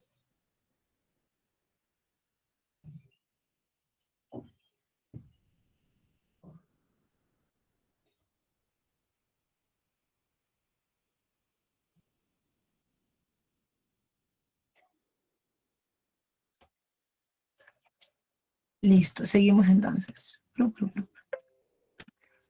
Caramelo de chocolate. Ya. Vamos con la crisis del Imperio Español. Profe, ay, es que hasta ahora me quedo bien así como asombrado, profe, porque creo que Tupac Amaru sí, o sea, era el hombre, ¿no? Porque, o sea, mire cómo movió todo, o sea, prácticamente es un precursor de la independencia, profe, o sea, prácticamente por él comenzó la independencia en el Perú, no se lo puedo creer, era tan fuerte, la gente lo quería tanto, la respuesta es no. ¿Hubo levantamiento, hubo independencia por el levantamiento de Tupac Amaru? La respuesta es clara, la respuesta es no hubo levantamiento por eso. Como el TikTok, ¿no? No hubo levantamiento por eso. No, o sea, no es, la respuesta no es Tupac Amaru, la respuesta es lo que está pasando también en el contexto internacional, ¿no? Y es que, ¿qué está ocurriendo? Si nos vamos vía microondas hasta Europa, vamos a ver que estamos en la última parte de la Revolución Francesa, en la parte imperial, ¿no? En el periodo imperial, en donde eh, Napoleón Bonaparte ha intervenido diferentes coronas, ¿no? La italiana, ¿no? Y también en este caso la española, en donde se ha sacado del poder a Carlos IV, porque Napoleón ha llegado a España presuntamente con la idea de que él iba a pasar nada más por ahí, por España, para poder hacerle un bloqueo continental a Inglaterra. Sin embargo, a través del Tratado de Fontainebleau, Napoleón se queda en España eh, y obliga a Carlos IV a abdicar, o sea, a dejar el trono y a poner a su hermano Pepe Botella. José Bonaparte o Pepe Botella llega a gobernar con una nueva constitución, que es la constitución de 1808. ¿No? La constitución de Bayona, que es una farsa porque nadie la quiere respetar y más aún cuando saben que ahora van a ser dominados, van a ser gobernados por los godos, o sea, por los franceses, ¿no? Va a haber una guerra, ¿no? Para que Napoleón salga, va a correr sangre, ¿no? Y además van a hacer hasta lo imposible por reponer su rey. Y obviamente que a Carlos IV ya no lo pueden reponer, pero sí a su hijo Fernando VII. Fernando VII va a hacer una alianza con los nobles de la época de España y estos nobles que lo van a apoyar con ejército, con dinero, para enfrentarse a Napoleón, se le conocen como las Cortes de Cádiz. Las Cortes de Cádiz. ¿Qué es lo que piden las Cortes de Cádiz para 1810? Lo que piden es, ya sí, bacán, el regreso del rey, pero no te vamos a firmar tampoco un papel en blanco. No vamos a venir con que, no nos vas a venir con que, ay, sí, eh, que nosotros, eh, que nosotros vamos a hacer lo que tú quieres. ¿Y qué tal que te volvemos a poner de rey y al final tú te pones en contra de nosotros? No, no te vamos a firmar un papel en blanco. Tienes que hacer ciertas cosas que te vamos a decir. Por ejemplo, igualdad entre españoles peninsulares y americanos. Y segundo, abolir el tributo indígena y la mitad minera. Nos conviene, porque si el indígena ya no paga tributo y ya no paga mita, que a nosotros nunca nos ha beneficiado, entonces podrá trabajar más tiempo para nosotros y de esa manera ganamos más plata, ¿no? Ah, ya, perfecto. Pero también tienes que darte cuenta que tú te vas a quedar como rey, sin embargo, vas a tener limitaciones. ¿Qué limitaciones vas a tener? La de la Constitución. ¿Qué dice la Constitución de Cádiz de 1812? Que ninguna persona o dinastía es dueña del patrimonio o la nación, ninguno. O sea que tú, Fernando VII, tú no puedes decir, ay, ¿sabes qué? Ya terminé de gobernar, lo voy a poner a mi hijo. No, eso lo vamos a decir nosotros en elección. A ver quién te va a ser tu sucesor, ¿ya? Y obviamente que haya libertad de imprenta para que se puedan expresar libremente y que se elimine la Santa Inquisición, porque la Iglesia Católica no tiene por qué meterse y tampoco no tiene por qué perseguir a la gente solamente porque no hacen caso a sus preceptos, ¿ya? Profe, ¿y las juntas de gobierno? ¿Qué son las juntas de gobierno? Ah, ya, perfecto. Las juntas de gobierno son lo mismo que las Cortes de Cádiz, pero esta vez en América, ¿no? En América las juntas de gobierno son organizaciones que parten de la idea, ¿no? Que parten de la idea de que se debe apoyar a la corona, pero en el camino muchas de ellas se convierten en separatistas, o sea, aprovechan el momento para a organizarse y poder ser libres, separarse de España. Eso es lo que querían. Acá en Lima, ya el virrey de Abascal se la solía, ya. El virrey de Abascal no permitió nunca que en el Perú hubiera una junta de gobierno. Hubo en Río de la Plata, sea, en Buenos Aires, ¿no? Hubo en Caracas, en Bogotá, pero en Lima no hubo, ¿no? En Cusco sí hubo, pero en Lima no. ¿Por qué? Porque él sabía que eso era peligroso. En Lima todavía, donde estaba el centro del poder de la corona, no.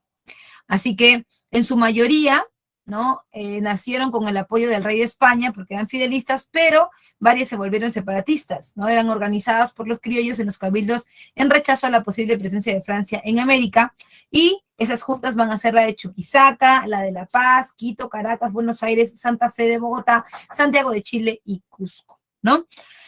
Ahora bien, estas juntas de gobierno están dentro del marco de los precursores. ¿Quiénes son los precursores? Los ideólogos de la independencia, aquellos que van a dar las ideas de que, porque no solamente es ser libre, libre, libre, libre. ¿Qué vamos a hacer cuando seamos libres? Bueno, aquí ellos traen la respuesta, ¿no?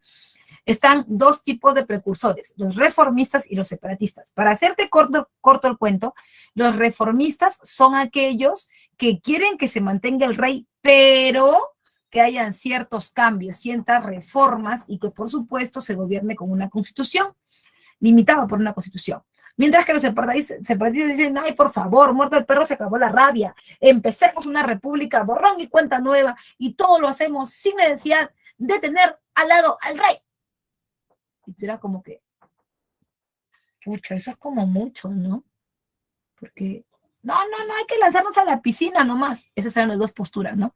Los reformistas buscaban corregir los defectos del régimen colonial a través de reformas moderadas, como la libertad de imprenta, el exceso criollo de los cargos públicos, y todo eso, las ideas las vertían en su periódico, porque no era diario, era periódico, no salía todos los días, era el Mercurio Peruano, ¿no? Que era una revista ilustrada que buscaba utilizar la razón para el gobierno, y los separatistas proponían la ruptura directa con la metrópoli a través de la guerra revolucionaria, logrando la emancipación de Hispanoamérica. Plantearon como solución la independencia del Perú. ¿Cuál de los dos gana, profe? La segunda, pues, la que busca la independencia del Perú, ¿no es cierto? Muy bien. Hasta ahí, dudas, preguntas, dudas, preguntas.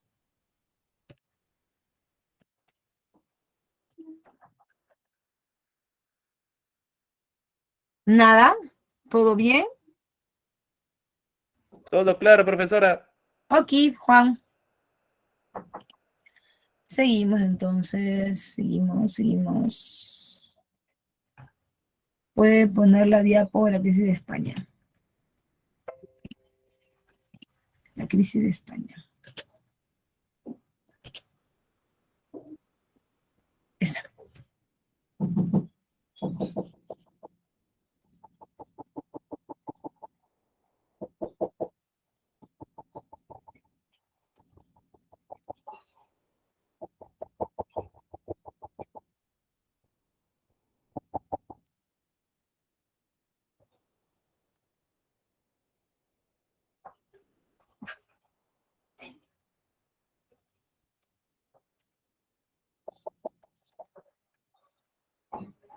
Vamos a hablar con las conspiraciones, creo que todo está bien.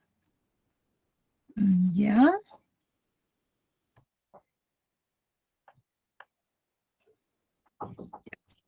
Creo que todo está bien.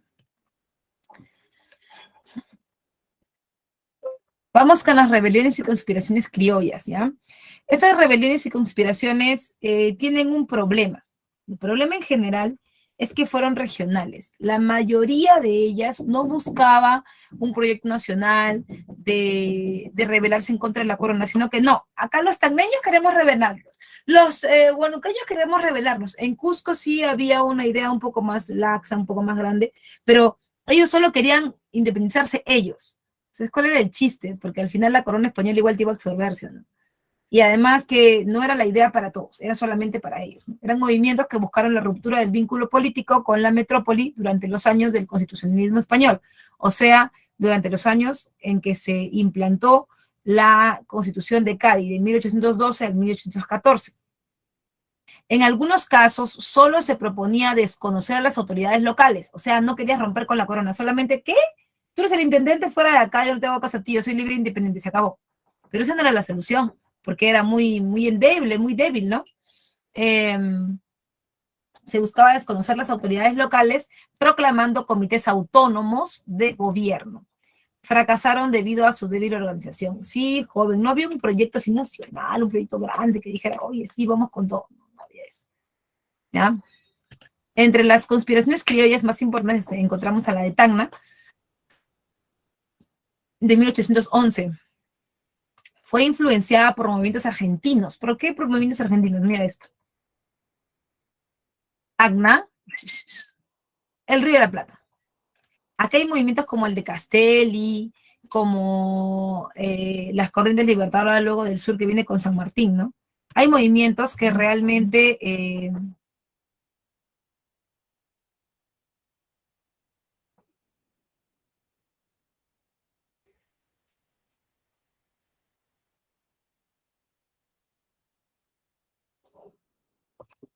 hay movimientos que realmente van a apoyar, ¿no? Van a apoyar a estas conspiraciones, sin embargo, no van a rendir los frutos que se necesitan. Profesora, no entiendo esta parte. Mira, es fácil. Sí hay que entender algo bien importante, ¿no? Bien interesante, que no estamos solos, que en América la independencia tiene que ver definitivamente con otros sectores. No es que la independencia comience en el Perú es lo último, y no porque no hayamos querido, sino porque las cosas en el Perú eran difíciles. ¿Dónde estaban los españoles? Digo, ¿dónde estaban los españoles metidos? ¿En Argentina? ¿En Chile? ¿En la Gran Colombia? No, están metidos acá en el Perú. Y claro, esos levantamientos como el de Tupac Amaru, como el de Cela, Payardel, lo que tú quieras, eran rápidamente sofocados. Pero había influencia de otros que querían que sí se lograran. Profesora, ¿y por qué querrían los argentinos que celebraran su independencia? Por eso pues, porque a la, matando al origen del problema, todos eran libres. Y esa es la verdadera razón también por la que llega la corriente libertadora del norte, del sur y luego la del norte. Primero la del sur, obviamente, porque tenemos contacto directo con ellos. Y esos movimientos argentinos, como el de Castelli, por ejemplo, nos va a permitir tener un panorama más grande, apoyo, sin embargo, ¿qué es lo que lo abortó? ¿Por qué si los argentinos nos ayudaban en Tacna, por qué no pudimos más? Bueno, porque no se planteó desde una visión nacional, se planteó desde una visión de Tacna, ¿no? Que no estaba mal en un principio, pero que perdía la fuerza en el medio, ¿no? Estaba compuesto en su mayoría por curacas e indígenas, y también tienes en Huánuco la rebelión de Crespo y Castillo, que estuvo impulsada por la alianza entre criollos, mestizos e indígenas, ¿no? Esa es una cuestión bien interesante porque aquí vamos a juntar eh, tipo las ideas un poco de Tupac Amaru con ideas nuevas, ¿no? En la medida en que todo aquel que esté golpeado por las reformas, que vaya a esas conspiraciones, ¿no? Criollos, mestizos, indígenas. Se crea una junta de gobierno en Huánuco y ocuparon Ambo, ¿no? Apoyada luego la rebelión de Tacna, con Payardel estuvo apoyada por argentinos independentistas, con emisarios en el Alto Perú y en el Bajo Perú también, y fracasa en la batalla de Camiara el 31 de octubre del 13, porque en Tacna era lo mismo siempre, un grupito, un grupito, un grupito, y aunque llegaran los argentinos, la idea era que no iban a conectar lo suficientemente fuerte, porque los ejércitos argentinos que venían tampoco era que guau, ¿eh? Los ejércitos argentinos venían bastante disminuidos, sobre todo porque habían venido ya de procesos internos que van a terminar en 1816 con la batalla de San Lorenzo, ¿no? Y luego está el Cusco en el año 14, que sí fue el primer movimiento peruano que tuvo como objetivo la independencia del Perú. No querían que, ay, la independencia de Cusco, ay, la independencia de Tacna. No, ellos querían la independencia del Perú. Era el primero, pero no tuvo éxito porque en realidad en la batalla de Humachiri, el 11 de marzo del 15, se apagó rápidamente. ¿Por qué? Por falta logística, porque había falta de soldados, porque había falta de alimentos, porque había falta de pertrechos. Entonces, eso sí iba a ser fuerte. Voy a ver si hay preguntas, dudas. Acá tengo. No, profesora, todo más clarito que el agua. Okidoki, muy bien. Alguien me pregunta, la siguiente diapositiva dice, ¿todavía quieren la siguiente diapositiva, Michael? Avísame, porfa. ¿Todo bien? Déjamelo en el chat. Ahora sí, déjamelo en el chat, a ver si todo está bien, por favor. ¿Todo bien? Déjamelo en el chat.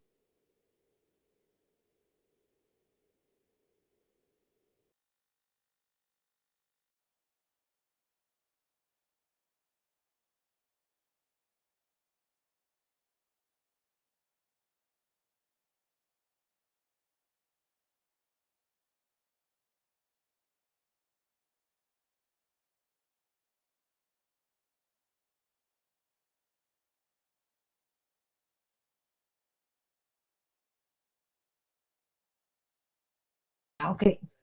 ¿Si alcanzas a tomar la captura? Ya, chévere, chévere. Nos vamos con los últimos 20 minutos de clase. Ay, joven, esta parte de las corrientes libertadoras me emociona. Ay, Dios mío. Estamos a 200 años de la independencia, del proceso de independencia, porque recuerda que lo que vamos a ver ahora no es no se debe entender como una fecha, se debe entender como un proceso más grande. Y tal vez deberíamos tomar en cuenta más qué es lo que había estado pasando en el Perú hace 200 años, ¿no?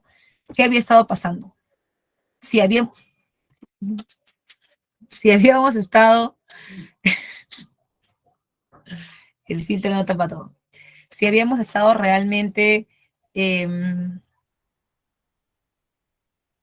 preparados para la independencia. Y si ahora realmente hemos entendido qué es la independencia.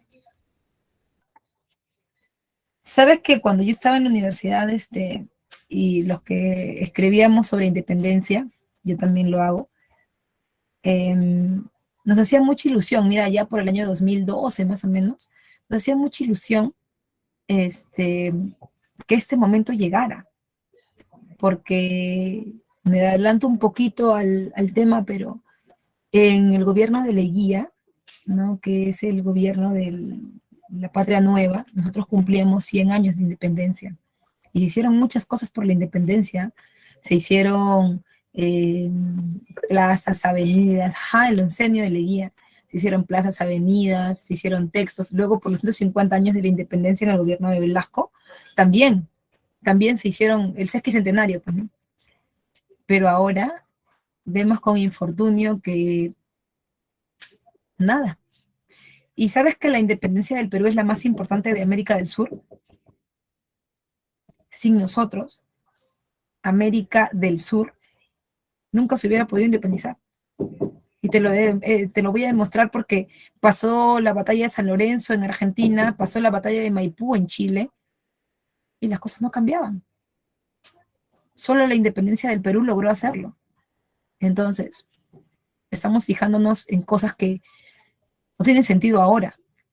La reivindicación de los 200 años de independencia no se reducen a un grupo de personas. Somos todos. Olvidémonos que si el indio, que si el maltratado, olvídate de eso. Han pasado 200 años. Y en 200 años ya ni siquiera podemos distinguir quién es quién. Lo que sí podríamos hacer es tratar de avanzar juntos. Mira lo que pasó. Mira lo que está pasando en la independencia. No, Cusco, no, Tacna, Huánuco, aguanta, éramos todos. ¿Por qué no incluyeron a los demás? Seguimos cometiendo el mismo error. Tuvimos muchas oportunidades. No las tomamos. Porque siempre pensamos, no, nosotros sí. No, ustedes no. No, los de Lima no. Los de Lima son malos. What the fuck? ¿Qué está pasando? No tenemos la culpa de haber nacido en esa ciudad. No tenemos la culpa de vivir como vivimos. Y de entrada, pensar que todos los de Lima son malos porque tienen plata. Como se veía también en el Virreinato, ¿no? Que todos los de Lima, wow, Lima, Lima, los comerciantes del puerto del Callao, los comerciantes del puerto del Callao. Nosotros no, sobrevivíamos en Lima. Éramos indios en Lima también. Éramos negros en Lima también. No eran las rebeliones, las conspiraciones no solamente deberían venir del interior del país, y no solamente para ellos. Actualmente, tú eres ese nuevo indio, tú eres ese nuevo negro que, o el nuevo criollo, que estás dentro de la ciudad de Lima y estás siendo estigmatizado por lo mismo. Y no me digas que la mayor parte de los indígenas, la mayor parte de los negros, la mayor parte de la gente que vive en Lima, bueno, el mestizo ya, que vive en Lima, vive bien. La mayoría es pobre. Entonces, eso duele, ¿no? 200 años de independencia 200 años después de la proclama de la independencia, el Perú no aprendió nada. No aprendió que si no se une, pero de verdad, no va a poder superar los obstáculos. Es triste saber que no podemos celebrar nada. Y esa independencia la esperaban todos. Le esperaba la Gran Colombia, le esperaba Chile, le esperaba Argentina. Y nada, no pasó nada. Entonces, vamos un poco con eso, no nos pongamos tristes ni melancólicos, porque la realidad es la que tenemos, ¿no? Pero somos nosotros los que somos conscientes de tratar de cambiarla, ¿no? Es claro que siempre van a haber grupos de poder. No creas que va a ser la aldea de los pitufos, pero por lo menos el pueblo, que es la mayoría, no debería estar peleando que sí, porque yo soy campesino, que porque si yo soy de Lima, que tú eres malo, que yo soy bueno. Nosotros no, nosotros no. Total, ¿qué ganamos? ¿Qué perdemos? Perdemos un montón, pero no ganamos nada, porque seguimos siendo pobres, porque seguimos siendo el pueblo.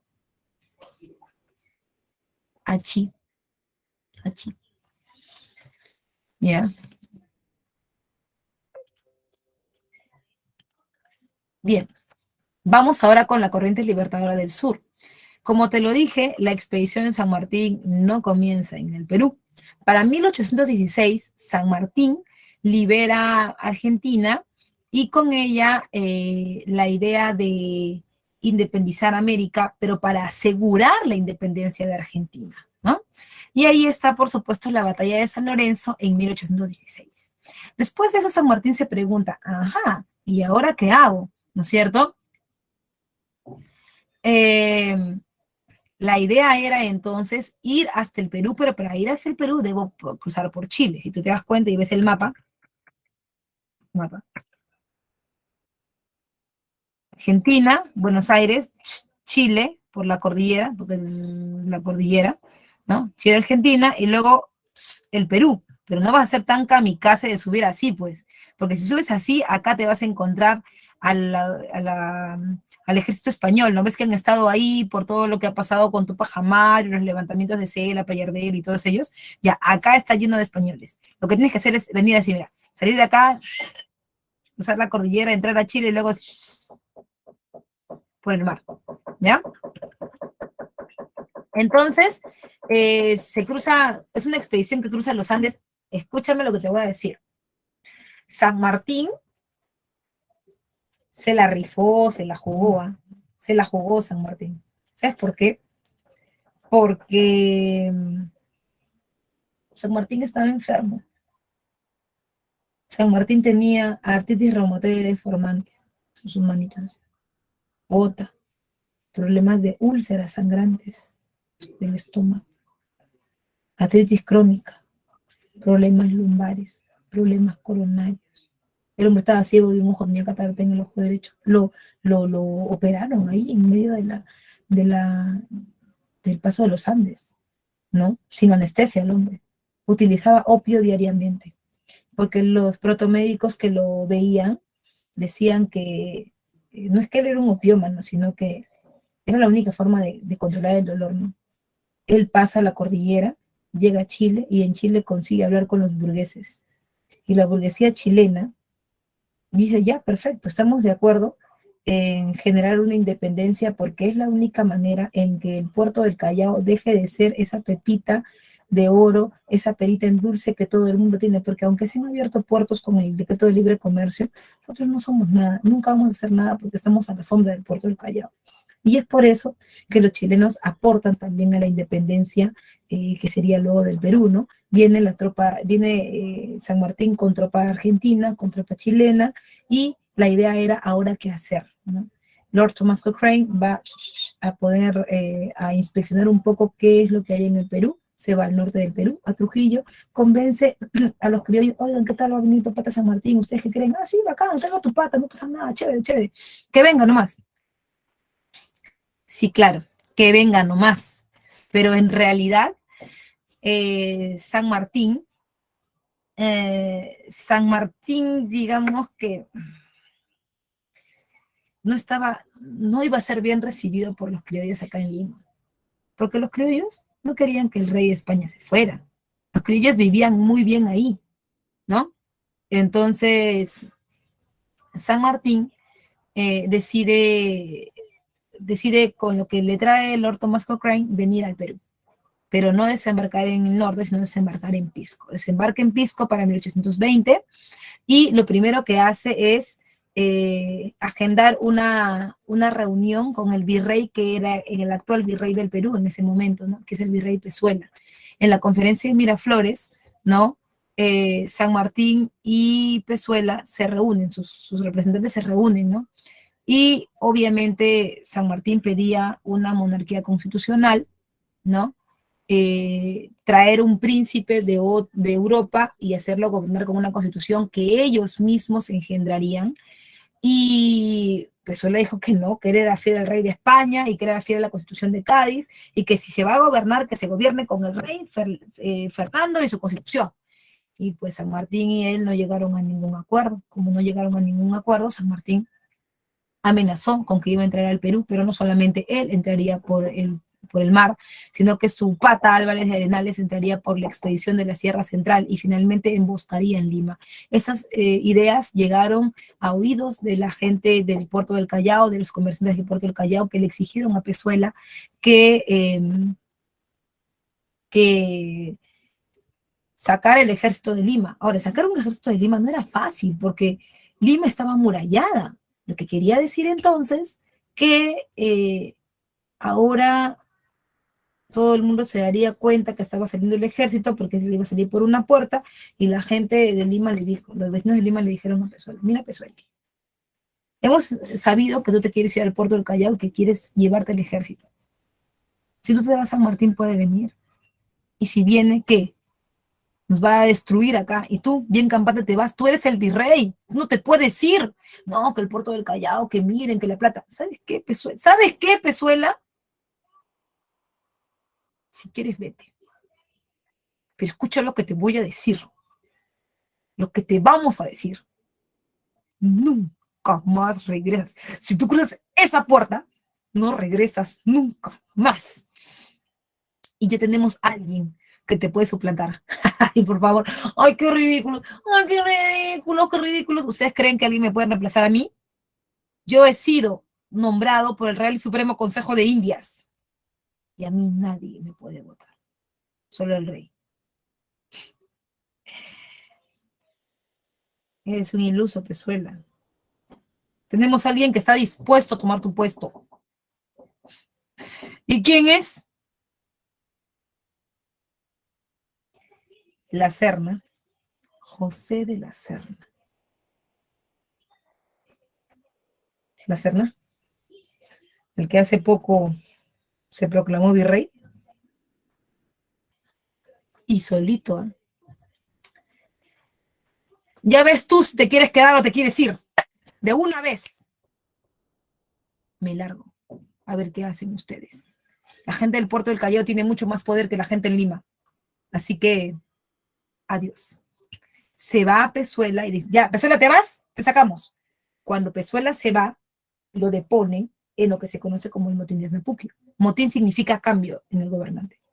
Entonces se va a Pezuela y entra a la Serna. Cuando ya San Martín estaba a punto de entrar a Lima a destruirlo todo, dice, aguanta, yo no tengo la posibilidad económica ni militar de fregar a nadie.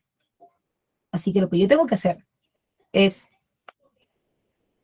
hablar con la Serna, preguntarle, decirle qué está pasando, ¿no? Y la Serna entonces va a hablar con San Martín. San Martín le dice, bueno, yo quiero una monarquía constitucional. La Serna le dice que no, que eso es imposible, que él es fiel al rey. Y San Martín entra. Cuando San Martín entra, Pezuela se escapa. La Serna se escapa, disculpa. Entonces Lima está sola, San Martín proclama la independencia sin más problemas. Y ya San Martín proclama la independencia y dice, bueno, ya proclamé, ya el Perú es libre e independiente, me voy, ya cumplí con lo que vine a hacer, porque yo lo que quería era que el Perú fuera libre para que Argentina pudiera respirar tranquila. No, San Martín, no te vayas, por favor. ¿Quién me agarra? ¿Qué pasa? San Martín, no te vayas, somos los criollos del Lima, no te vayas, por favor. ¿Qué? No te vayas. ¿Qué tal que vienen los españoles y otra vez nos agarran a puntazos, por favor? San Martín los mira y dice, "Mm, gracioso, pero no gracioso de risa, ¿no? Pero no gracioso de risa, gracioso de raro. Siendo como el TikTok, ¿no? Gracioso, pero no gracioso de risa, gracioso de raro. Porque si antes no me querías, ahora, ¿por qué me vienes prácticamente a suplicar que yo me quede? Obviamente era el interés de los criollos por no perder ni show ni cabra.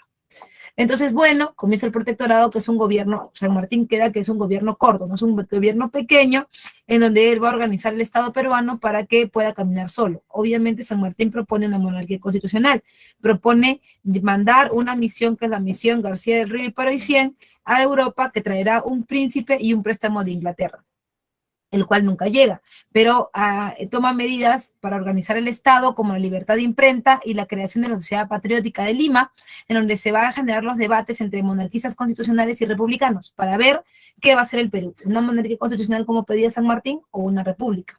En sociales, la ley de libertad de vientres, ¿no? En donde se suponía que los hijos de los esclavos nacían libres, pero se mantenían como mano de obra. O sea, igualito era, pues, porque claro, tú nacías libre, pero no era que ya ha nacido y lo vas a botar de la casa, no, el hijo de los negros tiene que crecer por lo menos con la madre, entre los años que va a crecer con la madre, va a consumir cosas dentro de la casa del amo y va a tener que pagarlas con su trabajo. Ahora bien, tampoco nos salía gratis, porque el gobierno de San Martín, el protectorado, se había comprometido con los amos a pagarles, cuando el Perú tuviera plata, a pagarles lo que costaban los negros. Eso es parte de la deuda interna que va a generar el Perú durante la independencia. Se da también la abolición del tributo y la mita para calmar a las masas populares y la construcción de la Biblioteca Nacional. Ahora, San Martín en todo el medio de esto se está dando cuenta que los españoles tampoco se han rendido tan fácil, ¿no? Y que están buscando regresar a Lima. O sea, ya que Pezuela ya fue, ahora que la Serna se ha escapado, va a regresar. Entonces, a él le preocupa que él no pueda afrontarlo. Primero porque está enfermo. Segundo porque no hay dinero para la independencia, porque San Martín no viene gratis, ¿eh? San Martín cobra y su ejército también. Entonces, ¿de dónde sale esa plata? Si los españoles ya no nos están colaborando porque ahora nos estamos independizando de ellos, ¿no? La plata sale de los hacendados, ¿no? No todos quieren, los criollos no todos quieren la independencia, pero a la mala le quitan la plata, pues, ¿no? Las cosas. Y eso va a ser la deuda interna después. San Martín entonces pide ayuda a alguien que también... ¡Oye! Disculpa. Entonces San Martín pide ayuda a alguien que ya también está en lo mismo, ¿no? Y ese que está en lo mismo es Bolívar. Bolívar está en el norte, en la corriente libertadora del norte. Él ha libertado Ecuador, Colombia, Venezuela. Sin embargo, San Martín quiere que lo ayude, ¿no? Y se encuentra con él en la conferencia de Guayaquil. Y en Guayaquil, Bolívar le dice, bueno, mira, la verdad es que me parece bien interesante tu proyecto, pero si tú estás en el Perú, yo no voy a llegar nunca. Así que o te vas tú o no sé cómo. Y San Martín se va, deja gobernador al primer Congreso Constituyente entre el año 22 y 23, y redactan, el primer objetivo es redactar una constitución que serviría para que el rey que venga de Europa gobierne con ella. Nunca ocurrió eso, porque al final el Congreso decidió por una república, por elegir un presidente con una constitución. Pero también seguía la idea latente de que la Serna regresaba a Lima y que podía peligrar la independencia, y es por eso que se forma una junta de gobierno. El gobierno de la Junta de la Mar, que está presidida por José de la Mar, tenía un objetivo, y el objetivo era eliminar a las fuerzas realistas del Alto Perú, para evitar esto de que puedan regresar, ¿no? Por eso se le encarga la primera campaña por los intermedios, y en realidad él no lo logra, ¿no? Fracasa en las batallas de Toratá y Moquegua, y como no puede gobernar, o sea, como no lo ha conseguido, no ha conseguido nada, que no sé cuánto, y es por eso que el Congreso, presionado por Santa Cruz, un militar de Bolivia, de lo que ahora es Bolivia, pues, ¿no? Que es el Alto Perú, presionado por Santa Cruz, deciden cambiarlo y poner otro presidente. Cuando cambian y ponen a otro a gobernar, tú sabes que eso se conoce como motín, el motín de Balconcillo, el cambio de Lamarr por Ribagüero. Ahora, Ribagüero sabía menos que Lamarr de guerras, porque él no era un militar de carrera. Sin embargo, va a ser nombrado en febrero del año 23 y se va a encargar que él haga la campaña de puertos intermedios, la segunda campaña. Obviamente fue un fracaso militar. Por eso el Congreso dijo, no, ya basta, ya tú no vas a gobernar, y por las puras le hemos hecho caso a Santa Cruz. Pero en realidad no va a ser tan fácil, porque Ribagüero había aceptado ser presidente del Perú, y no es que, ya sabes que te nombro en febrero y en junio te voto. Él no aceptó eso. Pero el Congreso ya había nombrado a alguien más, que era Torre-Tagle, como presidente. Pero Ribagüero se negaba a dejar el cargo, y mientras Torre-Tagle estaba gobernando en Lima, en Trujillo, Ribagüero también estaba gobernando. Había un gobierno paralelo, un desgobierno en realidad en el Perú. Va a gobernar Torre-Tagle de julio del 23 a febrero del 24. ¿Por qué? Un gobierno corto, porque ese era el momento en que llegó Bolívar, ¿no? Bolívar llega y todo el mundo, un despelote. O sea, la Serna quería entrar a Lima, Ribagüero estaba en Trujillo gobernando, no quería dejar el poder, Torre-Tagle estaba en Lima, y el gobierno de Torre-Tagle promulga la primera constitución, muy apresurado en realidad, promulga la primera constitución, y es destituido por el Congreso, ¿no? Cuando lo destituyen con el Congreso, ya él queda fuera del gobierno, queda fuera Ribagüero, porque su gobierno también era ilegítimo. La Serna sigue intentando entrar a Lima y se van a unir los tres, Ribagüero, Torre-Tagle y la Serna, entre otros políticos, para reventar la llegada de Bolívar, ¿no? Porque eso era lo que estaba pasando, ¿no? Que el Congreso había dejado a todo el mundo de lado porque llegaba Bolívar con su corriente libertadora del norte. Bolívar entonces fue nombrado dictador de entrada, pero ¿por qué dictador? Dictador a la romana, pues, ¿no? La idea de que él estuviera gobernando con todas las facultades íntegras en los primeros años de su gobierno. ¿Por qué? Porque tenía que solucionar los problemas que habían en el Perú, ¿no? Los problemas políticos, inclusive militares, porque se iban a enfrentar, ¿no? La Serna, Ribagüero, Torre-Tagle, ¿no? Ribagüero y Torre-Tagle inclusive intentaron aliarse con el virrey La Serna, como muchos otros lo hicieron, ¿no? Y en acciones militares él va a llevar a cabo las batallas de Junín y de Ayacucho. En Junín y Ayacucho, ¿no? Él es el jefe militar, va a ganar estos enfrentamientos, y va a firmar la capitulación de Ayacucho, que varios problemas nos va a traer. Con esta capitulación se pone fin a las guerras de independencia, y por supuesto se lleva a cabo el Congreso de Chuquisaca, cuando se crea Bolivia. Ya no sería el Alto Perú, sería Bolivia, y el Congreso Anfictiónico de Panamá, en donde se genera la idea de la Federación de los Andes, unir todos los países que Bolívar había libertado, que no se puede llevar a cabo. ¿Por qué? Porque él muere antes de poder ejecutarlo, ¿ok? Bien, entonces, hasta ahí va a llegar mi separata del día de hoy, chicos, hasta ahí va a llegar. Te voy a dejar las claves, y por supuesto sí,